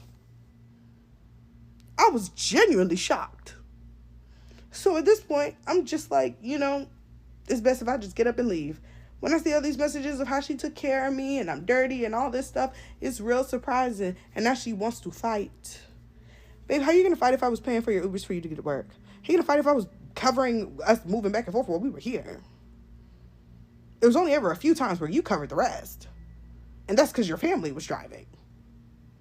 But I just want to know how you're going to pull up. Like, do you want me to give you the money for the insurance on your sister's car? Because ain't none right now for you to pull up over here. Like, I'm not really sure what you want to do. So at this point, it is what it is. And if I see her and she want that, she can get it. But one thing I know for certain is nobody going to lie on me, and my receipts stay ready because I can go through any and everything. Even when she said, I told her the day before that I wasn't going to have the rent. Let's talk about it. I told her that, what? Boom. Sunday. She said it was due on Tuesday. She didn't tell me she had already paid for it. But what she did do was spend all her money on a nigga and on food that she didn't have to pay for. And then turned around and was looking for me to have the saving grace so she could make it to work that next week. Why she don't show up to work because she lied to them about having 2 kids she actually doesn't have. And then decided to get on the phone with my very pregnant sister and go back and forth with her like my sister wasn't going to defend me. I'm not sure about that one. But, like my sister said, we're 2 different people. She would have showed up to her house, caught the scene, and then showed up to her job and told her job the truth. Me, I'm not gonna do all that. But if you do want to pull up, I got it. I'm over it, bro. At the end of the day, I was a real bitch and I stood on my 10. I was a real friend. I don't think you know what that is, though. That's probably why you are the way you are now. So, bye. To the people who wanted to know more about the sponge, right? So, the sponge was a brand new beauty blender that was in her restroom. Now, before I even touched it, I asked her, I said, hey, could I buy that new beauty blender off of you? She said she didn't need me to pay for it. If I needed it, I could have it. She doesn't use it. I said, okay, no problem. And then when she asked me what it was for, because I wasn't going to tell her, I let her know. I was like, oh, well, I'm finna use it to go and do what I'm finna do. So that pretty much was the end of the conversation. But I told her, I said, I'll buy you a new one because I don't feel right just taking this from you. No, you don't have to buy me a new one. You don't have to buy me a new one. Okay, cool. So when the funny thing about it is when I was done with that, I literally cleaned it because the thing is you don't want to just throw it away. If you throw it away, it leaks because you never cleaned it properly. So before I tossed it, I was like, I'm going to clean it because I don't want no leakage, no nasty stuff in the trash. Whatever comes out of me is what comes out of me. That's my body. She don't got nothing to do with that. I'm not going to leave no evidence of that for her to see. So I always cleaned it up. I always do that and then toss it away. But what shocked me was she went for my bath towel to wipe her hands off, in which it was in. Now, personally, I do feel like I should have taken it out and moved it, and I told myself that the day it happened. But I wasn't expecting for her to use my wash rag or my bath rag as a hand wiper. It just didn't make any sense to me. Then for the ones who are talking about bringing someone over to her place, you're absolutely correct. You're not wrong. Even if she said it was okay, I never should have went for it from the jump because me being overly excited, me being a best friend, I'm like, oh yeah, like this is, she knows who it is. They've been on they've had a conversation before. Like, I honestly wanted them to physically meet in person because they've met over FaceTime, especially from the first time I brought them over. I made sure I told her what was going on and who and what was going into her home because I don't play them games. So when she's like, it's cool, she's laughing about it. It's funny because when she went to my sister to talk about it, she made everything sound as if it was 3 times as horrible. But she had forgotten that my sister was always on the phone with us via FaceTime. So my sister literally asked her the day she was making like jokes about having the guy come over and deal with me. She was like cracking up about it, laughing about how it was so funny and it was such a good time, whatever. My sister was like, are you sure you're okay with that? Because in my house, I would never. And she was like, no, it's okay. It's fine. I'll let her do that. And my sister can attest to this. So either way, wrong is wrong. I shouldn't have done it. I shouldn't have brought him there because I've always used to go to his house because he's always had a place. Before this, I had my own 2-bedroom apartment. I dropped my stuff after I lost my mind after an ectopic pregnancy and then finding black mold in my apartment. I had a 2-bedroom, 2-bathroom by myself in which I was paying $17,000 by my $1,700 by myself. I don't like to say it the other way. It makes me confused. But even still, I've always been able to take care of me and handle my bills. I don't have a problem with that. I moved to help her. See, what's not being understood is before I even moved, while I was still staying with my sister, I was helping her get to work almost every day.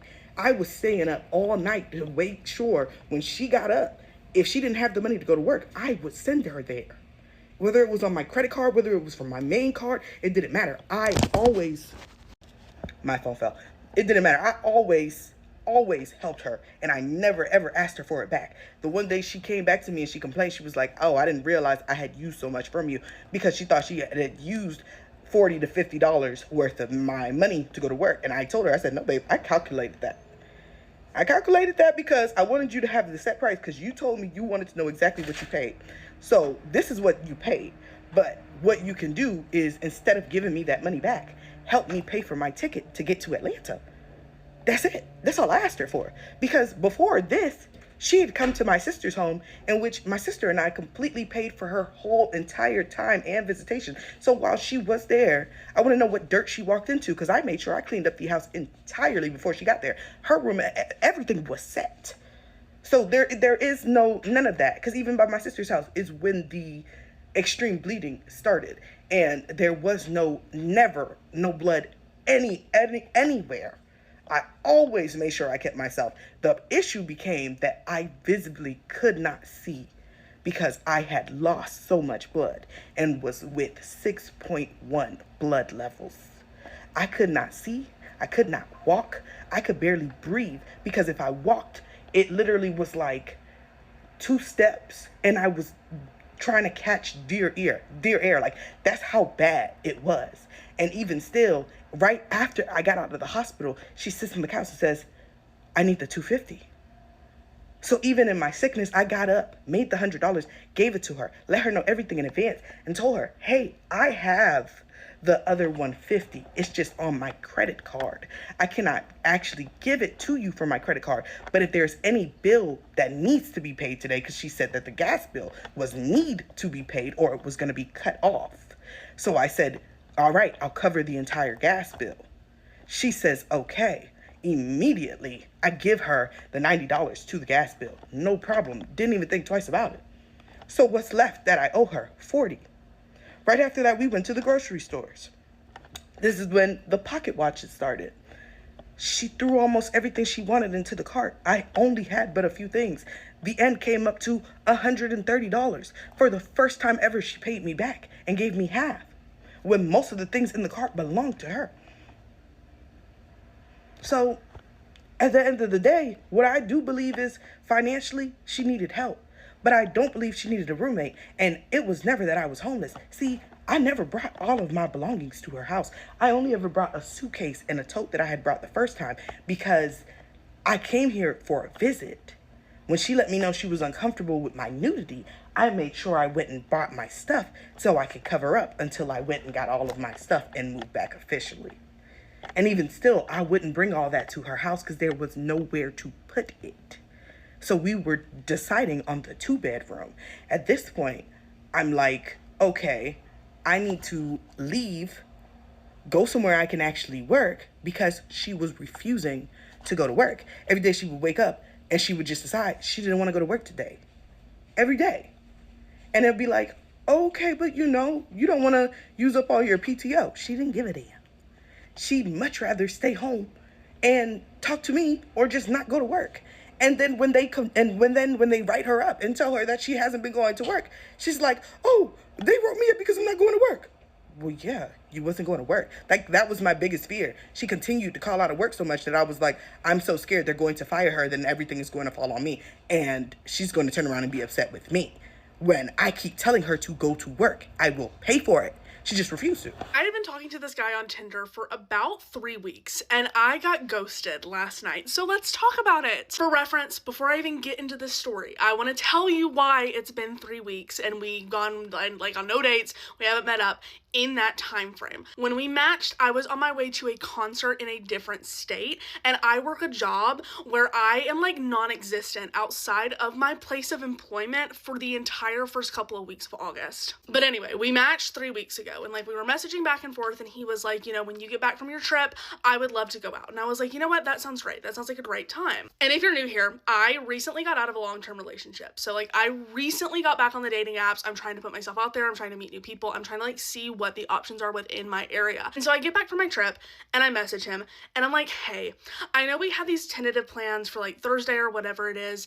I'm going to be completely honest with you. I don't think I'm in a place where I can like go on dates or like seriously date anybody right now. But like if you're down for something more casual, I am as well. And he was like, yeah, like I'll do whatever. Like I'm super interested in you. I'm really attracted to you. Like if you want to do something more casual, if you just want this to be like a hookup thing, like I'm totally fine with that. And it is at that point where I am like, okay, I am too, just being completely honest here, I don't really have a lot of free time. Like, I'm not joking, y'all. I work from like 8 a.m. to 10 p.m. most nights for the first 2 weeks of August. And that includes weekends. I tell him, I'm like, if I like have some time, like if I get off earlier one night, like I would totally be down for you to like come over to my apartment. So throughout the last couple of weeks, we have texted, we've gotten to know each other, we have gone back and forth, like we have communicated, we have been in constant communication. About a week ago, he had said, hey, if you're free tomorrow, I'm also free tomorrow. This was gonna be on like a Wednesday night. He was like, I would love to get us a bottle of wine and come over and just chat and like see where things go. Like if we have chemistry, great. If we don't,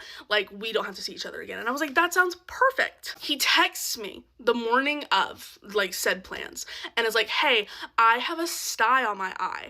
Can I take a rain check? And I was like, yeah, sure. We proceeded to message back and forth a couple times. A couple days ago, I messaged him and I'm like, hey, like it looks like Saturday night and like Monday and Tuesday night, I'm gonna get off a little earlier. If you're still interested in coming over and like meeting up, like I totally am as well. Just wanted to put it out there that this is when I'm available. Let me know what works for you, if any of these days. He messages back on Saturday morning and is like, Saturday works perfect. Today works perfect. And he's like, I can't wait to see you. Like, I'm so excited. I message him back and I'm like, okay, sounds good. I'm gonna get off at around this time. I can message you when I am leaving. I need to like grab dinner and like take a shower before you come over, but I'll like keep you updated on like the timeline and all that. I gave him a window. I was like, I'm gonna get off around 8. I'll probably be good to go around 9 p.m. He messages back and is like, okay, that sounds good. Like, I'm super excited, looking forward to it. I message him at 8 and I'm like, hey, I'm leaving work. I'm headed to grab dinner and then I'm gonna go home and take a shower. I text him at like 8:45. Like, hey, I just got out of the shower. What time do you think you are gonna be over here? Like, are you ready? Are you not ready? Like, are you still coming over? Crickets. Literally crickets. I messaged him about 30 minutes later and I'm like, look, like if you have changed your mind, that's totally fine. I'm going to bed. I've had a really long day at work. I was super excited to see you, but like if this isn't something you're interested in, I would rather you tell me. I don't appreciate making plans and confirming those plans the same day only to not hear back and get ghosted. I wake up today isn't Sunday, and I look in my Tinder app and he's still there, and then I look maybe like 2 hours later and he unmatched me. To talk for that amount of time, for him to like pull like at one point I had even apologized and been like, look, like a lot of other guys would have like blown me off by now. I promise you I'm not blowing you off. I'm just really busy. Like this is a really busy time like work-wise for me, life-wise. I promise I do want to see you. I am interested in you. And he was like, I'm just a really nice guy. Like I'm a really nice guy. I'm super understanding. Like I really want to meet you too. Like I'm so excited. Like it's gonna be really good. Like when we get to like finally meet in person and blah blah blah blah blah. Like he pulled that card multiple times the other 3 weeks that we talked, only to like then completely unmatch with me after he ghosted me when we literally had calendar pinned out plans. Not too long ago, I had a childhood friend invite me to her wedding in a different state, ask me to be a part of her Ashwabi girls, asked me to read the letter and like speak at her wedding, just to ostracize me from the group as soon as I got there. I used to think this was like a funny story, by the way, but the more I reflect on the amount of things that I let slide in my mid-20s, now that I'm in like my late 20s and I'm reflecting, I honestly just feel sick to my stomach. Now, I grew up in the North. I won't say which city, but if you know me, you know where I was born. And Nigerian families, especially like when you go to churches and stuff, like when you go to church, we all know like Nigerian families are very communal. So the people that you go to church with are honestly like your family members. And they tend to stay in touch because, you know, but I moved when I was like 9 years old to the South. Parents, you know, kept in touch with a lot of their friends, aka a lot of my childhood friends. So it didn't really surprise me when my mom told me that we were being invited up north for this wedding. You know, she's like, your childhood friend's getting married. I'm like, that's so exciting, you know. And my mom was like, not only do they want us to attend, they want you to, you know, get the Ashwabi, be a part of her Ashwabi girls, but also they want you to read the letter. Like they want you to be a part of the ceremony. That shocked me because I was just like, me? Like little me? Like they remember me? Like why would they want me to do that? And my mom was like, oh, her mom just thought it'd be a great idea because you've known her for so long. She and I have not spoken at this point in 20 years. So I was like, okay, like I'm honored. I get on the phone with her mom, the bride's mom, and she says all these things to me, like herself, and you know, like buy my Ashwabi ASAP, and she puts me in contact with her daughter like right away. So now she and I are texting, like me and the bride, me and my childhood friend. And she's saying all these things like, oh, Precious, like I'm so happy you're gonna be a part of this. I can't wait to see you. And I'm like, girl, I am so happy for you. Congratulations. I can't wait to see you too. Like, this is so exciting. She sends me like all of the events for the weekend and she's like, you know, hurry up and RSVP. This is how I have your name set up. Like, we're like chatting, proper chatting. And I'm just feeling really good about it. So I make my way up to, and the first event she had was like a welcome party. Like on my way to the party, I realized oh shit, I'm kind of nervous because I don't really know any of these people for real. Like I have not seen these people in over 20 years. Like I don't know anybody. Like it's gonna be kind of awkward, but you know, I show up anyway, and I'm always like really good vibes. So I'm like, it's not gonna be a problem. Like, yeah, everything's gonna be good. At the end of the day, it's like, it's me. I'm the best vibes. Like, who wouldn't want me there? So anyway, I make it to the party and I see the bride, aka the only person I know here. And I go up to her and I'm like, hey, congratulations, babe, it's me, Precious. And she's like, Precious, come on, you're like family. She embraces me, guys, gives me a hug. Like, she's making me feel so welcome. But then she proceeds to not say another word to me the rest of the night. She does not introduce me to any of her friends. She does not keep me, like, she doesn't bring me around, like, in her little groups that she's going, like, she leaves me for dead at this party. Now I tried to like rationalize it. I'm like, oh, well, she's busy. Oh, she's the bride. But I really don't play about like I'm a big people person. So I don't play about like when you bring people around, you introduce them to your friends, make sure that they feel welcome, especially when they've come from like out of state. Like I don't play about that. So that kind of left like a bitter taste in my mouth, but I tried not to like deep it too much. I was like, you know what, maybe I convinced myself that the next day, which is like the wedding day, is gonna be much better. I'm like, okay, I'm just gonna forget this happened. Tomorrow's the wedding day, it's gonna be great vibes. I tried to make small talk with some of the other girls at the welcome party, but they just were not really receptive, and I've never been like, I'm not forcing that. So I just kind of left it. But I was like, you know what, tomorrow is like the actual day of the wedding, it's gonna be great vibes. So now it's the day of the wedding, but because I don't know anyone here, and because like I'm not like friends with anyone and the bride didn't like include me in any group chats, I actually have no idea like what's going on, like when we're meeting. I try to go to like the wedding with my mom, but she's like, no, you can't, like you have to go with the bridesmaids, like you have to enter, you have to do the dance, the whole shebang. And I end up having to find out details from the groomsmen on like what's happening, like where they're meeting, blah blah blah. So I walk into like the hotel where all the bridesmaids are, and I walk into the room.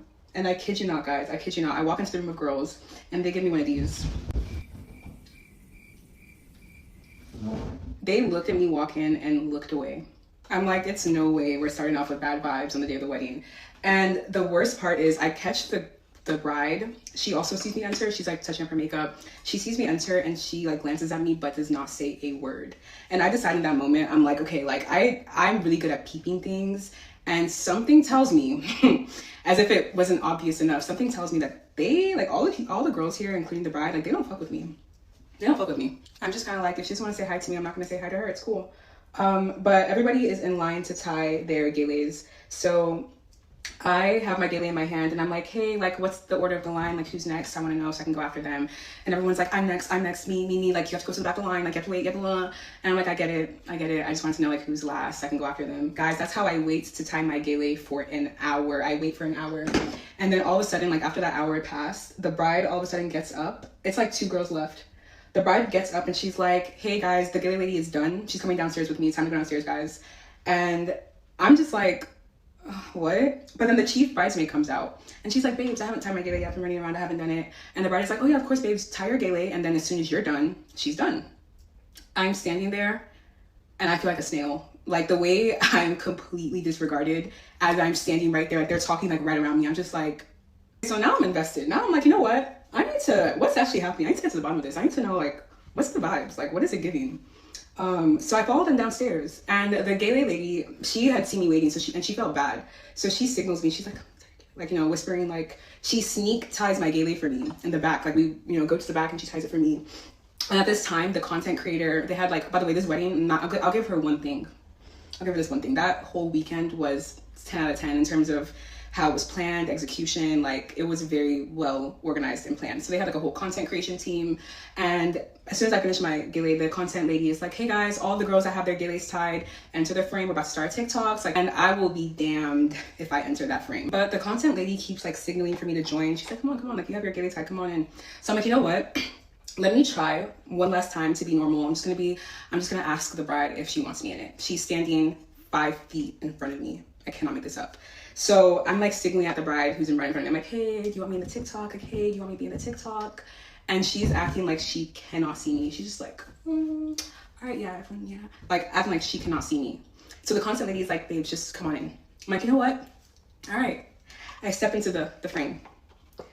As soon as I step in, the bride turns to me and she goes, Precious, would you mind just stepping out the frame? It's just that we started this TikTok yesterday and you weren't here. And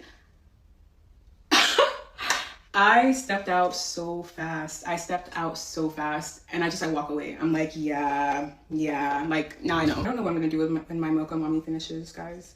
So yeah, I just sit down, I'm texting the group chat. I'm so blown. I'm like, I cannot believe like I'm experiencing this right now, and I don't even know why. And now they finished their TikTok, and it's time to carpool to the wedding venue, the bride. All right, girls, everyone carpool. Who needs a ride? If you need a ride, make sure you let the chief bridesmaid know. We all need to carpool. I'm just sitting there, like, I'm like, okay, but I do need a ride though. So the chief bridesmaid comes around. I first mentioned when we were still upstairs and she was like tying her gele and the bride had left, right? So it was just her, and I was like, hey, like, I've been waiting for a while and I just want to know if you wouldn't mind me tying mine after yours. And she was like, didn't you hear what the bride said? She's done, bitch. So now it's the same chief bridesmaid that's downstairs asking for rides. So she comes over and she's like, hey, who needs a ride? And I'm like, hey, I need one. She's like, hold on. Turns to the girl next to me. Hey, babes, do you need a ride?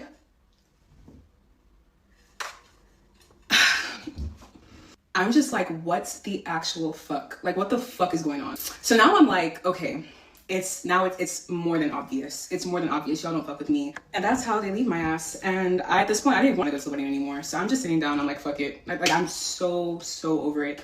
But this sweet, most of the girls were Nigerian, by the way, like the Ashoebi girls. But this sweet American girl sees me and she's like, hey, like I have a car, you can ride with me, and offers me a ride.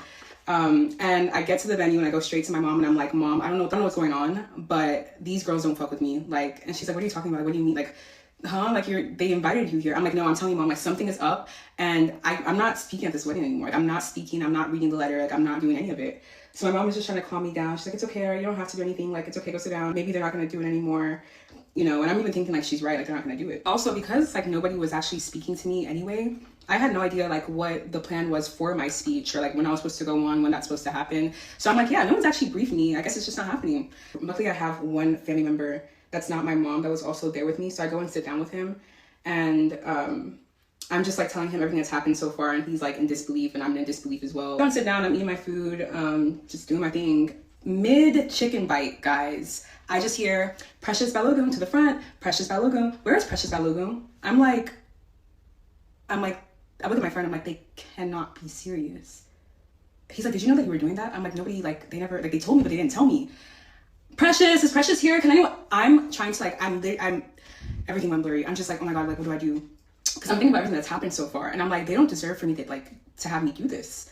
But at the same time, I'm like, what's more embarrassing? Like, would it be embarrassing if I just left the venue? Like, would it be, like, I don't know what to do. I'm literally panicking as I'm hearing my name over and over again. And I decide, I think what would be, I try to reason it in like 5 seconds. And I decide that best case scenario is that I just do it. Like, I don't know. I really don't know. So I just say, fuck it. I start walking to the stage. They're like, oh, there's Precious. There she is. And I'm just like, there's no way. There's no way. So that's how I did it. That's how I ended up still doing the thing. And I'm on there on the stage and I'm just like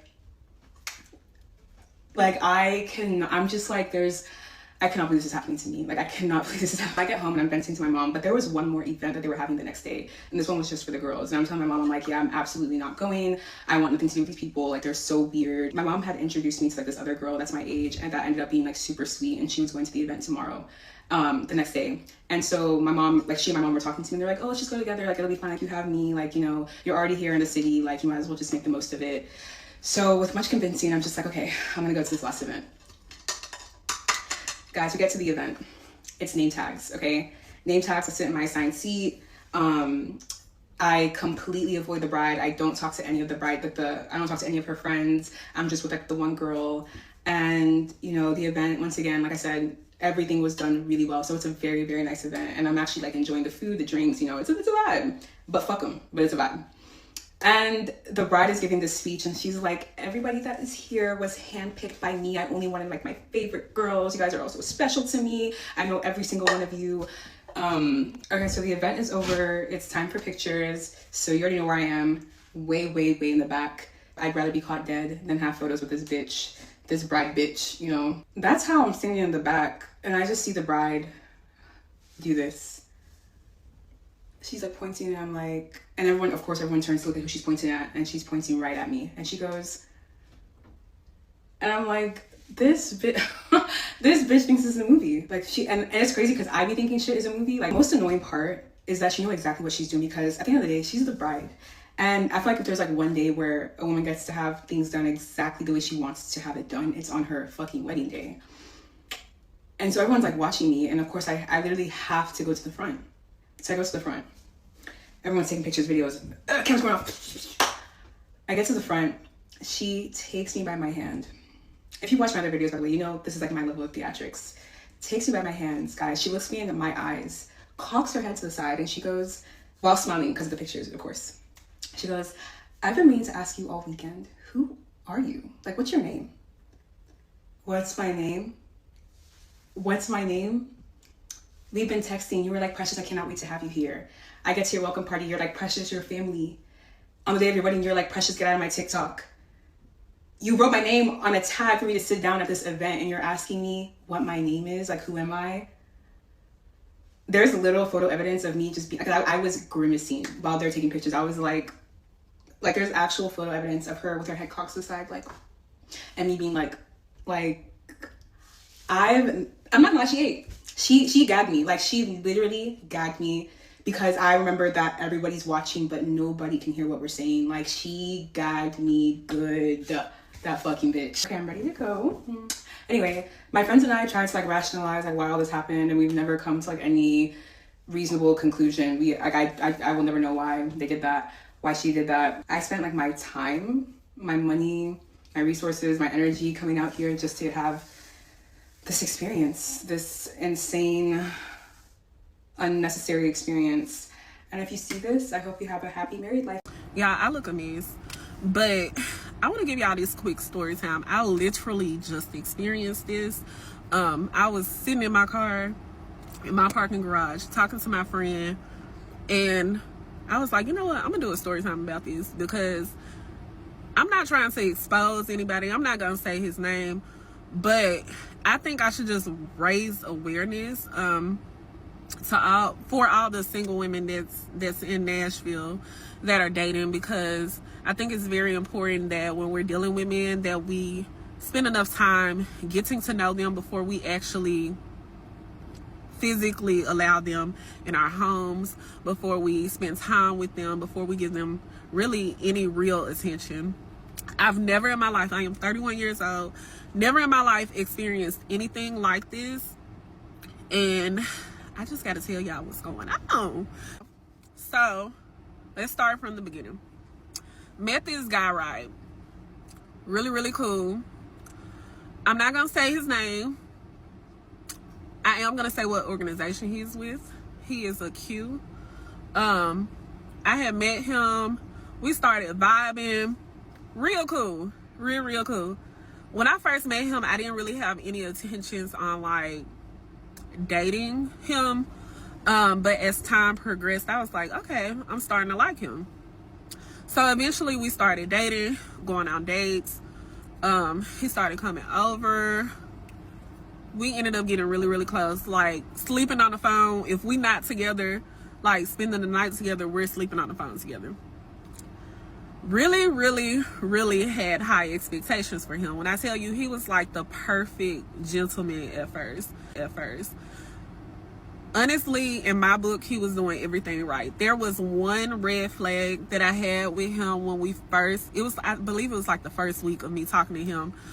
We were talking about like people that we've dated in the past, and he was talking about girls that he had dealt with, and he literally read a text message to me verbatim of him and this girl that he was dating, and they had an argument, and he was like calling her all type of bitches and hoes, and she was calling him all type of bitches. And I was thinking to myself as he was reading the text messages to me, I was like, wow, he's really sassy. I was like, okay, I think I'm a friend zone him because I don't like the way he's talking to this girl. So that was my thought as he was like reading the messages to me. But as time progressed and I started to get to know him, I was like, okay, he's actually a really good man. And so we eventually became a couple. Very, very short-lived, but we ended up becoming a couple. We got intimate once we became a couple, and he started to change. He just to name a few things, he was very, very insecure in my opinion. He would get so mad when I would go out with my friends. He was like, you go out too much, you go out every weekend. What else he said? He would get so mad when I would post pictures he said that I was seeking attention by posting pictures on my Instagram and posting pictures on my stories. Just very, very controlling, and it came off as insecure in my opinion. I've never dealt with a man that got mad about me going out. Never dealt with a man who got mad and upset with me about posting pictures. But him, it cut out. So it wasn't like a simple, oh, I don't like you posting pictures, I don't like you going out. He would get real, real upset to the point where he's yelling at me and talking to me crazy. And I would be like, you know, you really don't know how to talk to people. You don't know how to communicate effectively. He'll get mad when I say that. His tone used to be so crazy. And when he would talk to me crazy, I used to be like, Tone. And he would get mad because I'd be like, Tone. He'd be like, you think I'm some fucking child or something? You talk to me like I'm a child? And I'm like, no, you just need to watch your tone when you're talking to me. Mind you, I never cussed this man out. I never talked to him crazy. And people that know me from the past, because I'm a changed woman, you know I can take there. I never disrespected this man. I had so much respect for him. And he just changed, like the gentleman that he was. I'm talking about, this man would not let me. Okay, y'all, this is part 2. I think I left off talking about how terrible of a communicator he was. And I want to say this, like, the bad things that I started to notice, he wasn't like that all the time.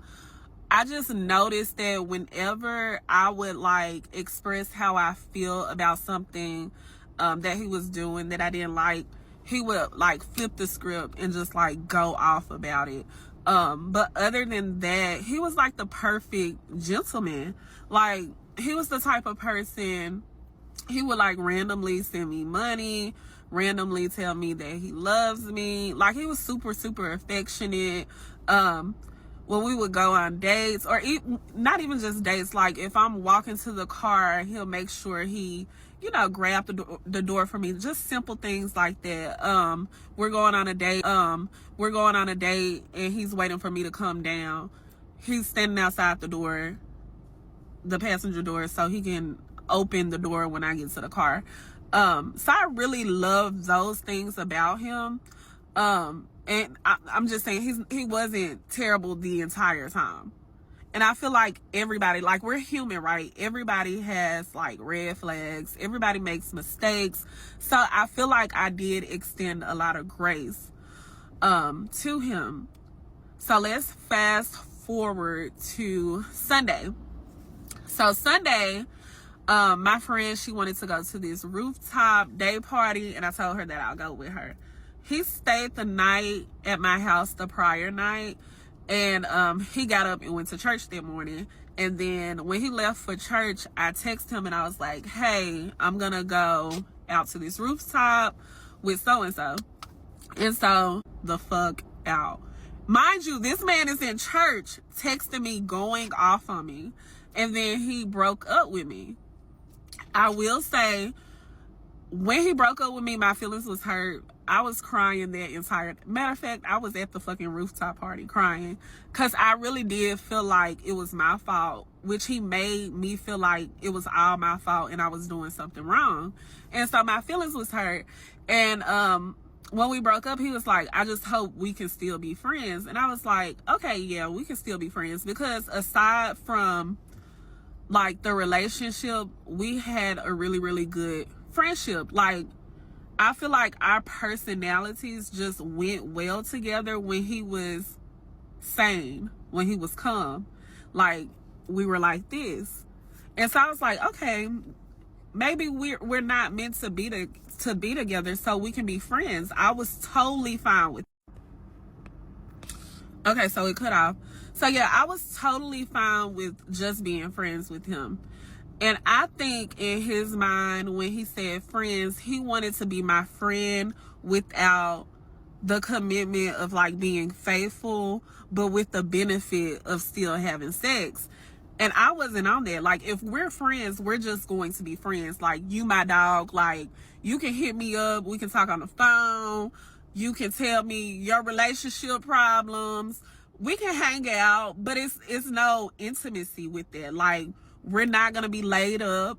We're not going to be kissing. We're not going to be having sex. We're not going to do none of that. So the first 2 days was cool. He would call, still call me, get on the phone, flirt. I'll be like, that's not what friends do. He'll say little things, still call me baby. I'm like, I'm your friend, not baby. I'm your friend, not baby. And then he ended up cooking. Was that Monday night? Or no, Tuesday night. What was yesterday? Today is Thursday. So Tuesday night, he ended up cooking. And he asked me if I wanted a plate. And I was like, yeah, but I'm not going to come get it tonight. I'll come tomorrow. So tomorrow came, which was a Wednesday.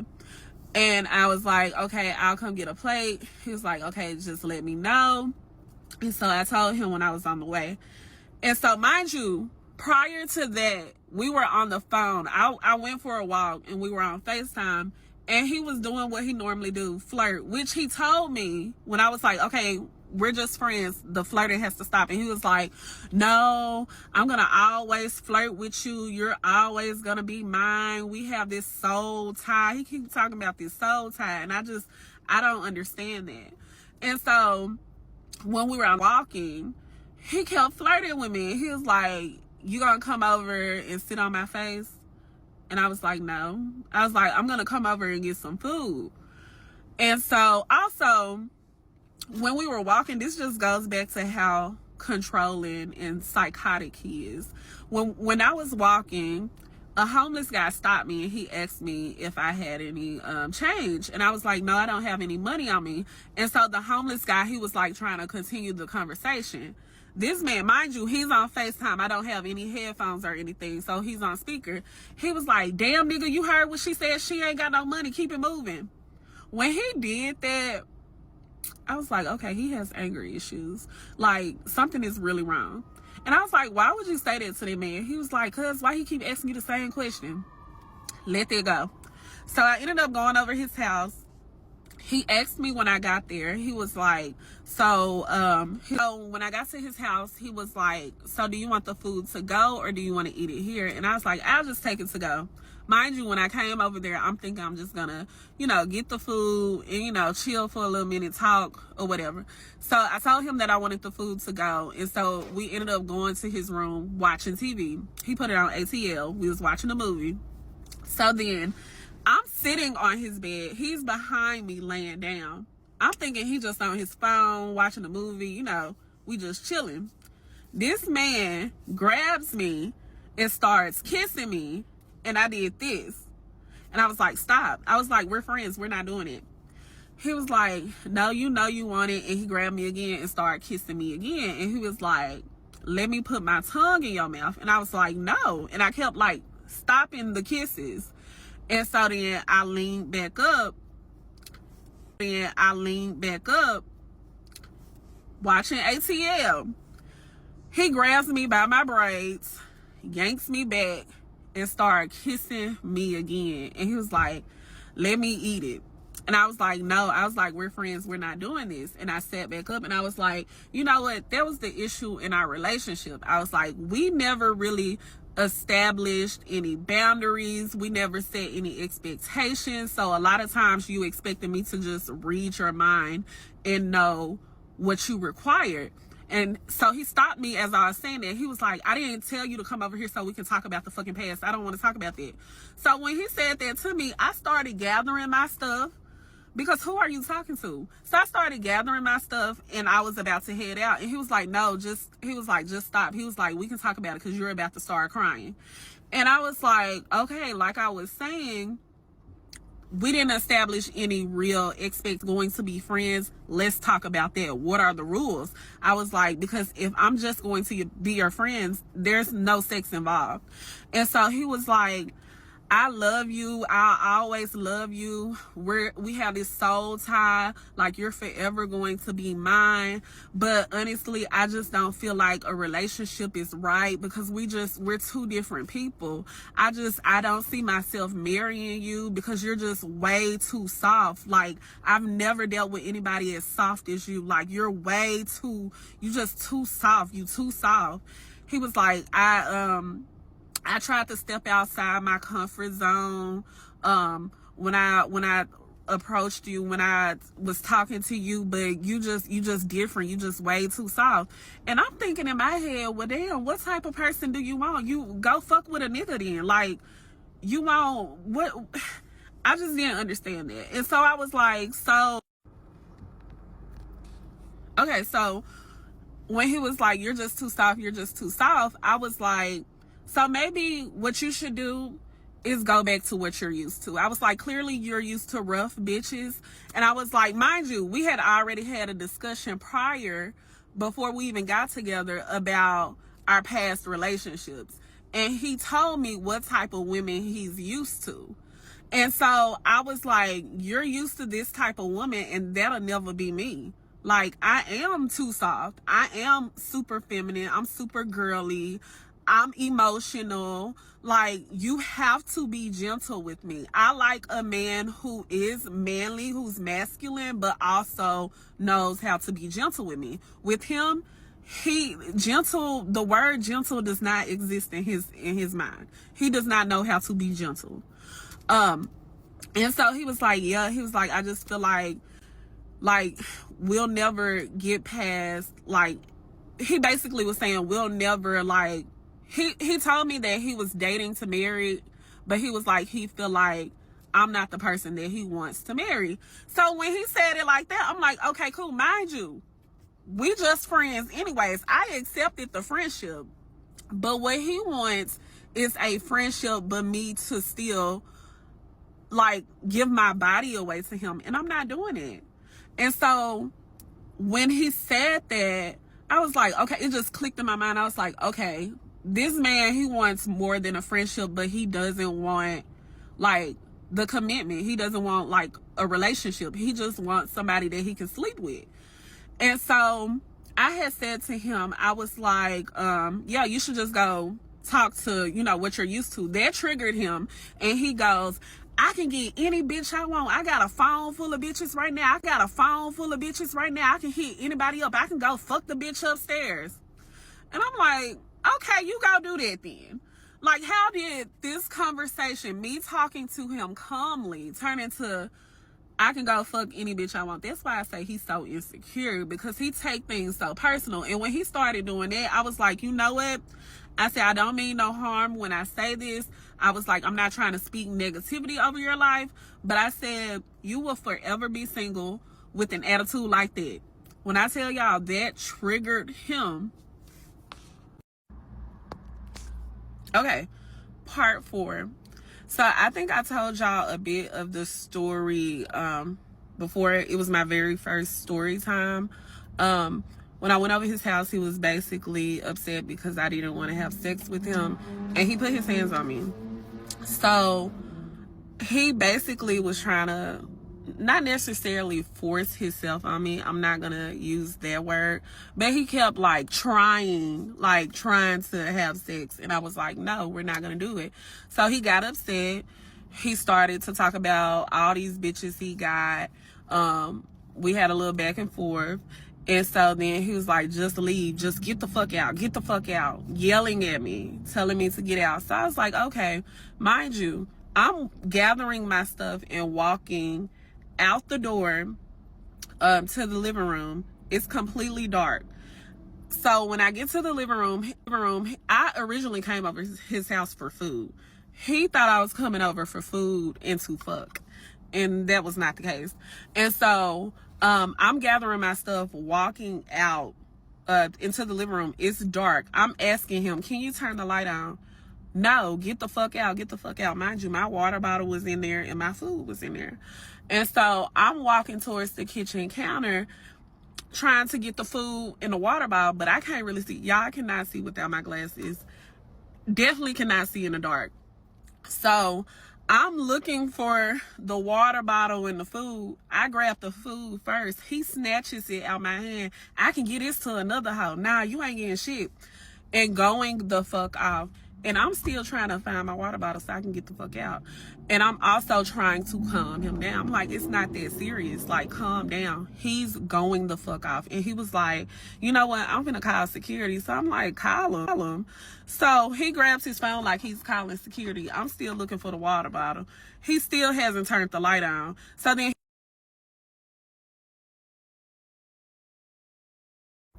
okay, y'all, it cut out and I gotta hurry up because me and my girls are going out.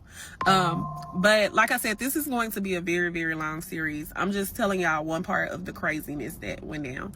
Okay, so he said he was gonna call security. I said, okay, called him. And he was like, you know what, fuck that. He charges towards me and grabs me and tries to drag me out the door. And I was like, stop. Like, something clicked in his brain to like, stop. And he stopped. And so I walked out the door, y'all. As I'm walking to my car, this man sent me a long ass text message. And matter of fact, I think I still got it. Y'all, crazy shit. I think I sent it to my friend. But I don't delete anything. I don't. Where is... Let me just type in, because he said I was a waste of time. Maybe it'll pop up. Yep.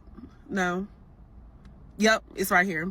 Okay, so this is what it's right here. Okay, so this is what he sends me as I'm walking to my car.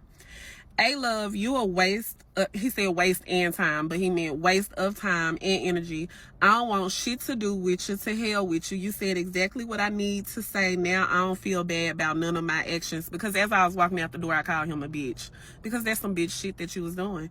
So he said, you said exactly what I needed you to say. Now I don't feel bad about none of my actions. So thank you. When you see me, please don't speak. It's for sure bad blood. I might call you a bitch depending on how I feel, since you just opened that door up using that word. Don't bother replying back. You will be blocked on my phone, both numbers, and all social media platforms. Have a good one, Brody. You will be blocked by the time you finish reading this. So he sent me this, y'all. This was on... Damn, what day was this? This was on July 8th. And so he ended up texting me on July 11th. This is how crazy he is. He said all of this stuff, said he was going to block me, and he unblocked me. Mind you, he does this pattern of blocking me and then unblocking me. And the last time, like, we officially was like, we're done fucking with each other, he had blocked me, but then he unblocked me. And I only noticed that he unblocked me because I was trying to send somebody something. He was the first thing that popped up when I tried to share like a reel to someone. He was the first one that popped up, and I was like, why is he popping up if he got me blocked? So I went on his page and I saw that he was unblocked. Mind you, I wasn't feeling no type of way. So I looked at his story. I saw he posted a picture. I liked the picture. He blocked me because I liked his picture. And he texted me and told me that that's why he blocked me, because I had liked his picture. He's so fucking childish, y'all. So petty. He acts like a fucking female. Like, I've never in my life met anyone that acts like him. It's very, very psychotic. And I have so many more stories. It cut out again, but like I said, I gotta hurry up and go because my friend, she's waiting on me. But I'm gonna record more videos tomorrow, and I'm going to put them up throughout the week. This is going to be a very, very long series because it was such a short amount of time that from the time we met to all of this shit that happened, but so much has went down since then, and it makes for a great story. I can't be friends with a girl who thinks she looks better than me, and here's why. So I'm going to give you a little backstory, right? Because I believe that all women are beautiful in their own right. I'm a girl's girl through and through. You know what I'm saying? Through and through. So I had a friend. Number one, I'm from the South, raised up in the South. You need to know that because geographically it does dictate how they think, what aesthetic goes, right? You know what I'm saying? So I grew up in the South, okay? And I had a friend, and my friend was mixed. She was Asian and black. Very beautiful girl. Never had anybody ever say your friend is ugly, okay? Very beautiful girl. She had a nice shape. She had bigger boobs. Everything was cool. So I have always been a skinny brown girl my whole entire life. And dark skin, if it's summertime, really just depends. So we decided to go to bike week. If you ever been to bike week, you know. If you know, if you don't, you don't know. I don't know what to tell you. Okay, so we decided we were going to go to bike week. She was like, I'm going to pick up my homegirl. I was like, cool, why not? So her homegirl, I'm giving you this for context. Her homegirl was light skinned, not mixed, but light skinned. And she was very kind of conservative, but she's a sweet girl, but she's very pretty also, light skinned. So we decided to go to bike week. We get to bike week. Everything went left. This girl stopped speaking to me whenever we got back, right? And I'm gonna tell you why. Now, no, as a skinny, brown-skinned, dark-skinned girl, my whole life, I understood Southern expectations. I didn't have the shape that black men wanted. I wasn't the color that black men thought were the thing. It just wasn't in. Everybody know what was in. I didn't have long hair. Everybody knew what was in. You know what I'm saying? We already knew what time it was. So I never went out with the expectation that all these guys is gonna be on me. I'm gonna be the. I just went out like, true, I'm cute. I know I look good, and I'm finna have a ball in the blast, and I still have that same mentality today. Okay. Anyways, we get out. And when I tell you, I don't know what it was, but they was on me bad. They were on me so bad. Her attitude, you could hear that back then we didn't have the sandwich. You could hear the saxophones getting louder. You feel me? As time was going on, she was getting an attitude. Now I kept asking like, "Are you okay?" But dudes would be like, "Hey, can I talk to you?" So at one point she was like, "I have to use the bathroom." And I was like, "Bet," because we were on the strip, right? We didn't really have no motion. We didn't know what the motion was gonna be. We was just gonna make the motion when we got there. Again, bite. We was time to be alive. If you know, you know. So she was like, "Yeah, I have to use the bathroom." And I was like, "All right, babe." So this dude was talking to me. I was like, "Hey, where you?" My girl got to use the bathroom. You guys somewhere we can go. He was like, "Yeah, I actually got a condo on the XYZ floor." So I was like, "All right, it's 3 of us. We're cool. Let's just go." Again, young attorney, you had to be there. So we went to his condo and used the bathroom. So she was like, "Yeah, I'm hungry." And so I was like, "Oh, I told him." And he was like, "Yeah, y'all, you know, you hungry, you can order something here from the hotel, blah, blah, blah." She was like, "I don't want to eat nothing from here. I don't want to blah, blah, blah." She had an attitude. So I was like, "Well, all right, you know, we're going to slide, but thank you, X, Y, and Z." We leave. So now we've been searching for food forever. Again, Bite Week, if you know, you know, it was packed to capacity. Every restaurant was full. If you wasn't in there, you was out. You was out. So we finally get to a restaurant. And we sit down and eat, and it was like some diner type thing. It wasn't even no like exclusive restaurant because we had on bathing suit tops. Again, Bite Week was a whole motion and a movement. If you don't know Bite Week, you're not even gonna understand what I'm talking about. But like I said, the whole time they've been on me bad, like, yo, cat calling, talking to me, blah, blah. I'm like, "Oh, okay." You know what I'm saying? Young Leah. So I sit down, eat my food. The waitress comes back with the bill, and it's 3 of us. Waitress come back with 2 checks. And I was like, "Did you forget my check?" She was like, "No, somebody paid for it." Why that lady said that? Why that lady said that? Do you know this girl? I thought her spirit lifted from her body. She was just like, "Somebody paid for your food." And I was like, "Yeah, who paid for my? Hey, baby, I'm just a shot to shoot." I'm like, "Who paid for my food?" And she was just like, "That dude over there." Looked over, her buddy was like, "What's up? What's up? Come over here."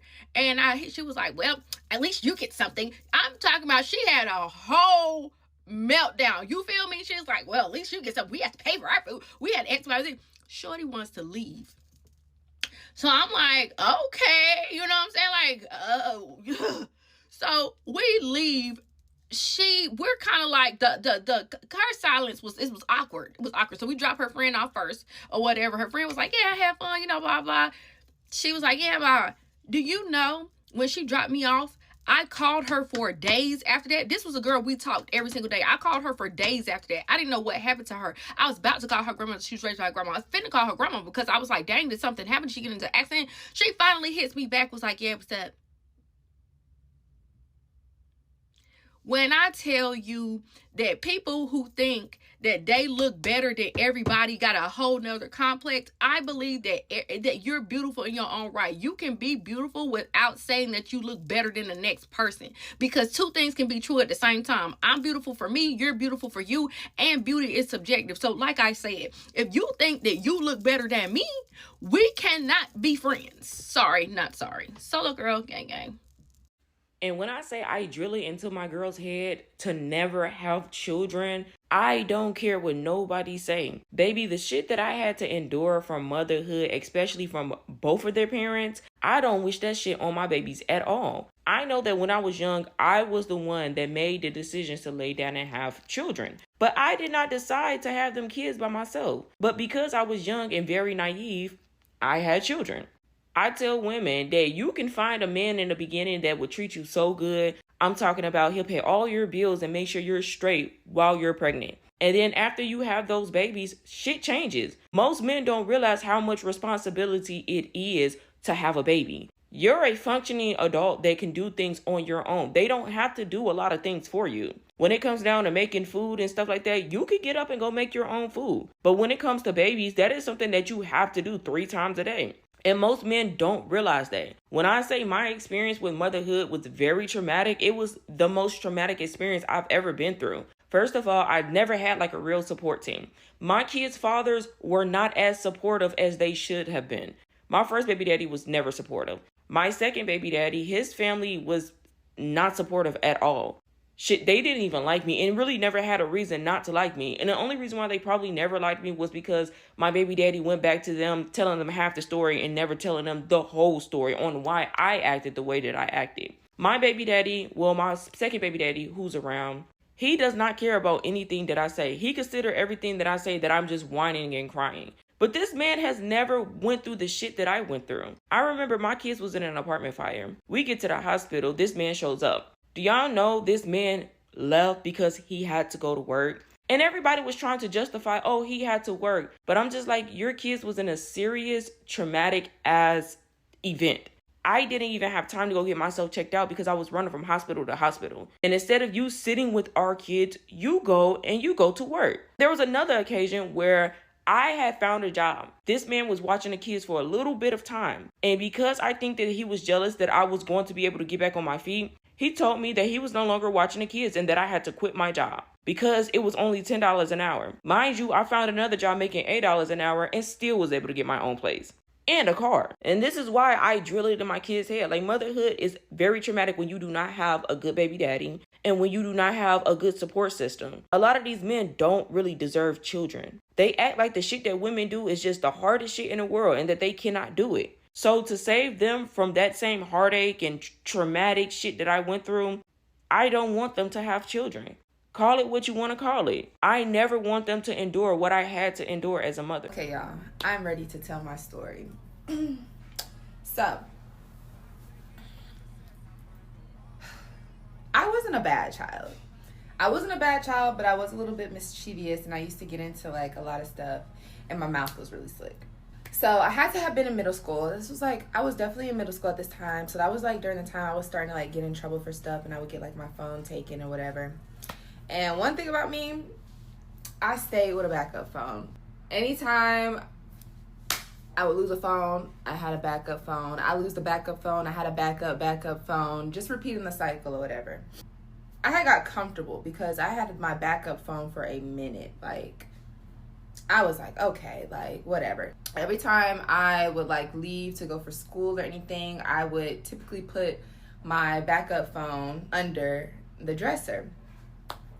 But it had been so long since I had gotten caught with my phone, I was just kind of like, I don't need to do that. So I put it underneath my pillow. Rookie mistake. My mom, she had, I guess she was cleaning my room or making my bed up or something like that. And obviously she found the phone. So when I get home, she's all like asking me all these questions. And I was like, why is she asking me all this? She's like, have you been on, social media lately? Do you have like a phone? And of course me, I'm like, no. So she was like, oh, really? And she whips out the phone and she was like, so what is this? And I don't know why. It's like back in the day, no matter if I got caught, I was just kind of like, deny. Even if I like plain and simply I'm caught, I was just kind of like, I was not admitting anything. So I was kind of like, I don't know what that is. I don't know where that came from. So she was like, oh, okay. She was like, stop playing with me and unlock this phone.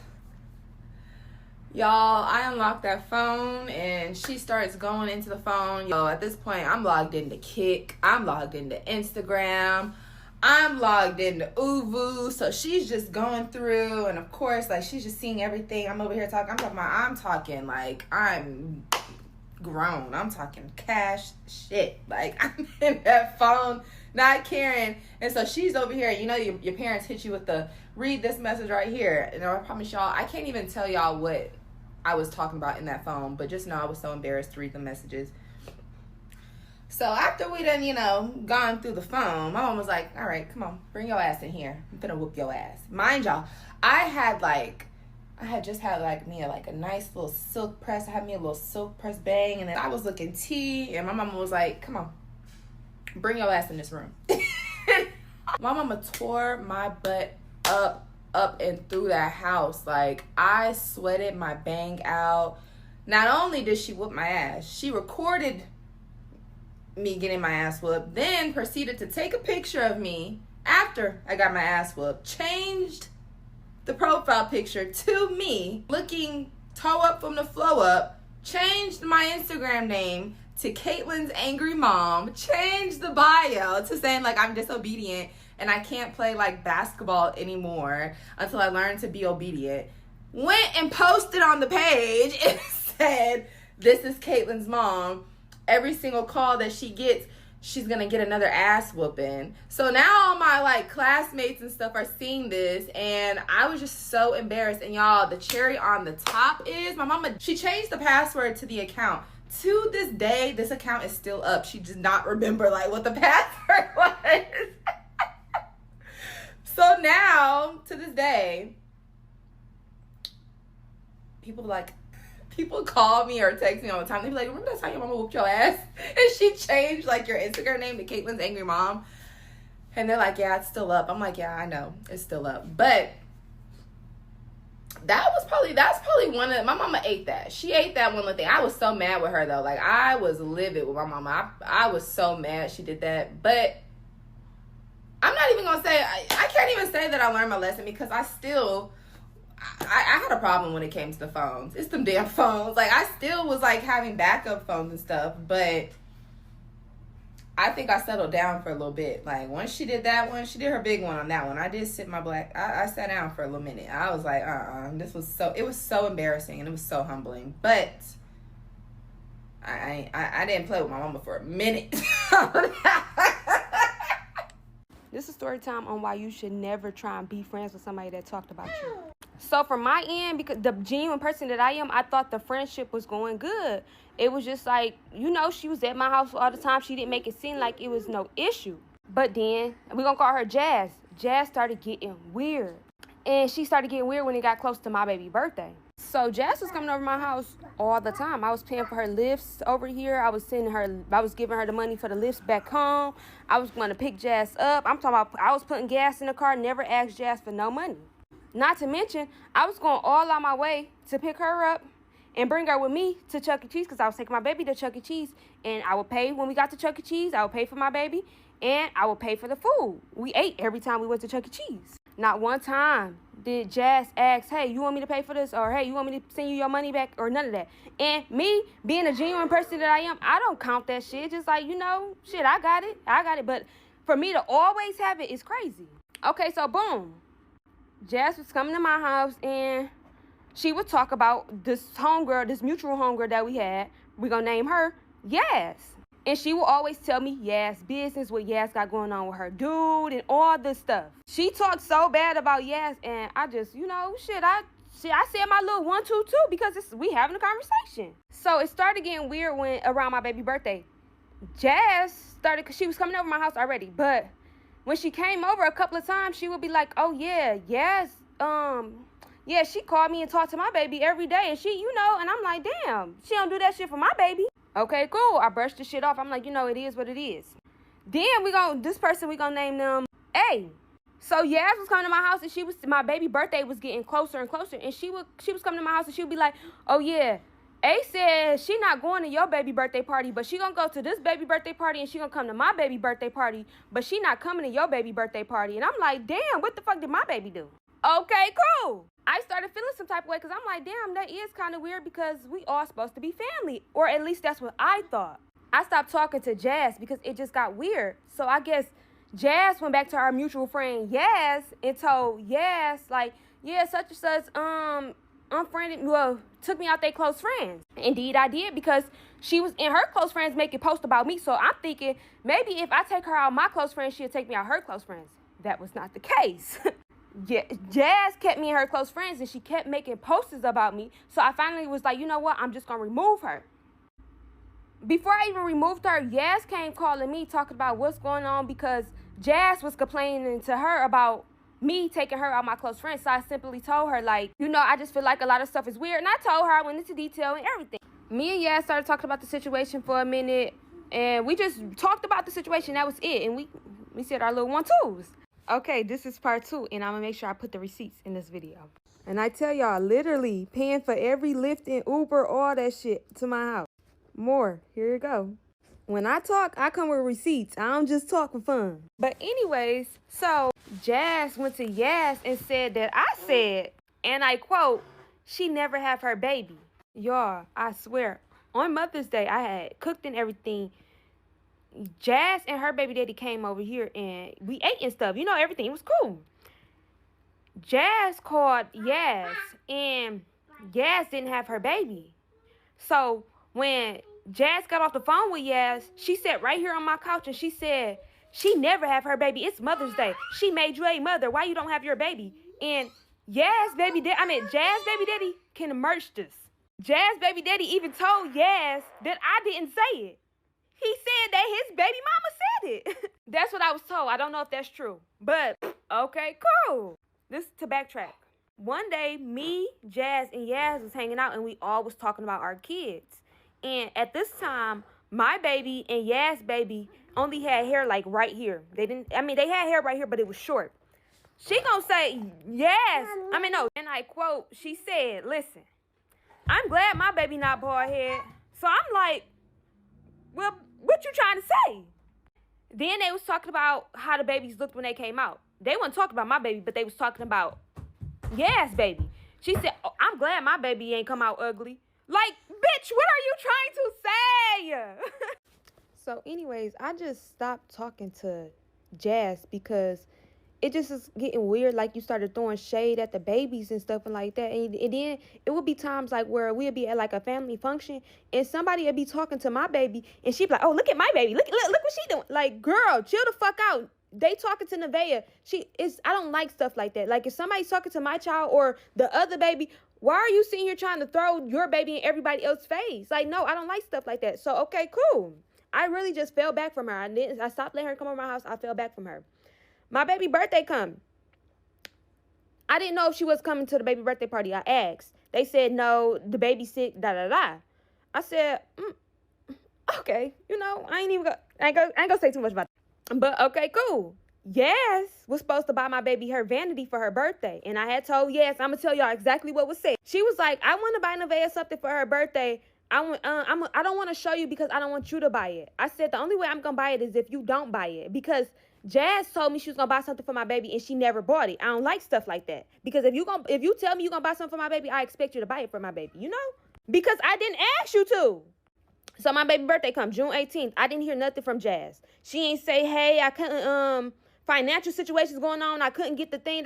So guess what? June 19th came. I ordered my baby that vanity because, bitch, I didn't ask you to get it. You came to my house and you told me you was going to get it for my baby. So, bitch, how not all of a sudden? Okay, cool. I bought the vanity. Jazz come back telling me, oh, well, Yaz said that you and her was talking about buying Vea stuff and you told her that I didn't buy her the car that I was supposed to buy her. I went through financial situations, but I don't have to explain that to you. You absolutely right, but you don't tell me you're going to buy something for my child and don't buy it. I buy stuff for their kids all the time, and I do it off the strength because I love them. Shit, them my baby cousins. Like, shit, I'm not about to, on Easter, I literally brought Vea a basket with her, and I made sure that I got both of her cousins gifts too, because I didn't want them to feel left out. Yeah, indeed, they were babies, but I still got them something because that's who I am. And watch, they're gonna be like, oh, you trying to throw what you did in the baby face? You have to, because now y'all on the internet making it, well, not y'all, but now she on the internet making it seem like I never did nothing for her, and when I did a lot for her. Everything that I showed y'all in the last video is not everything that I really did for that girl. It's more.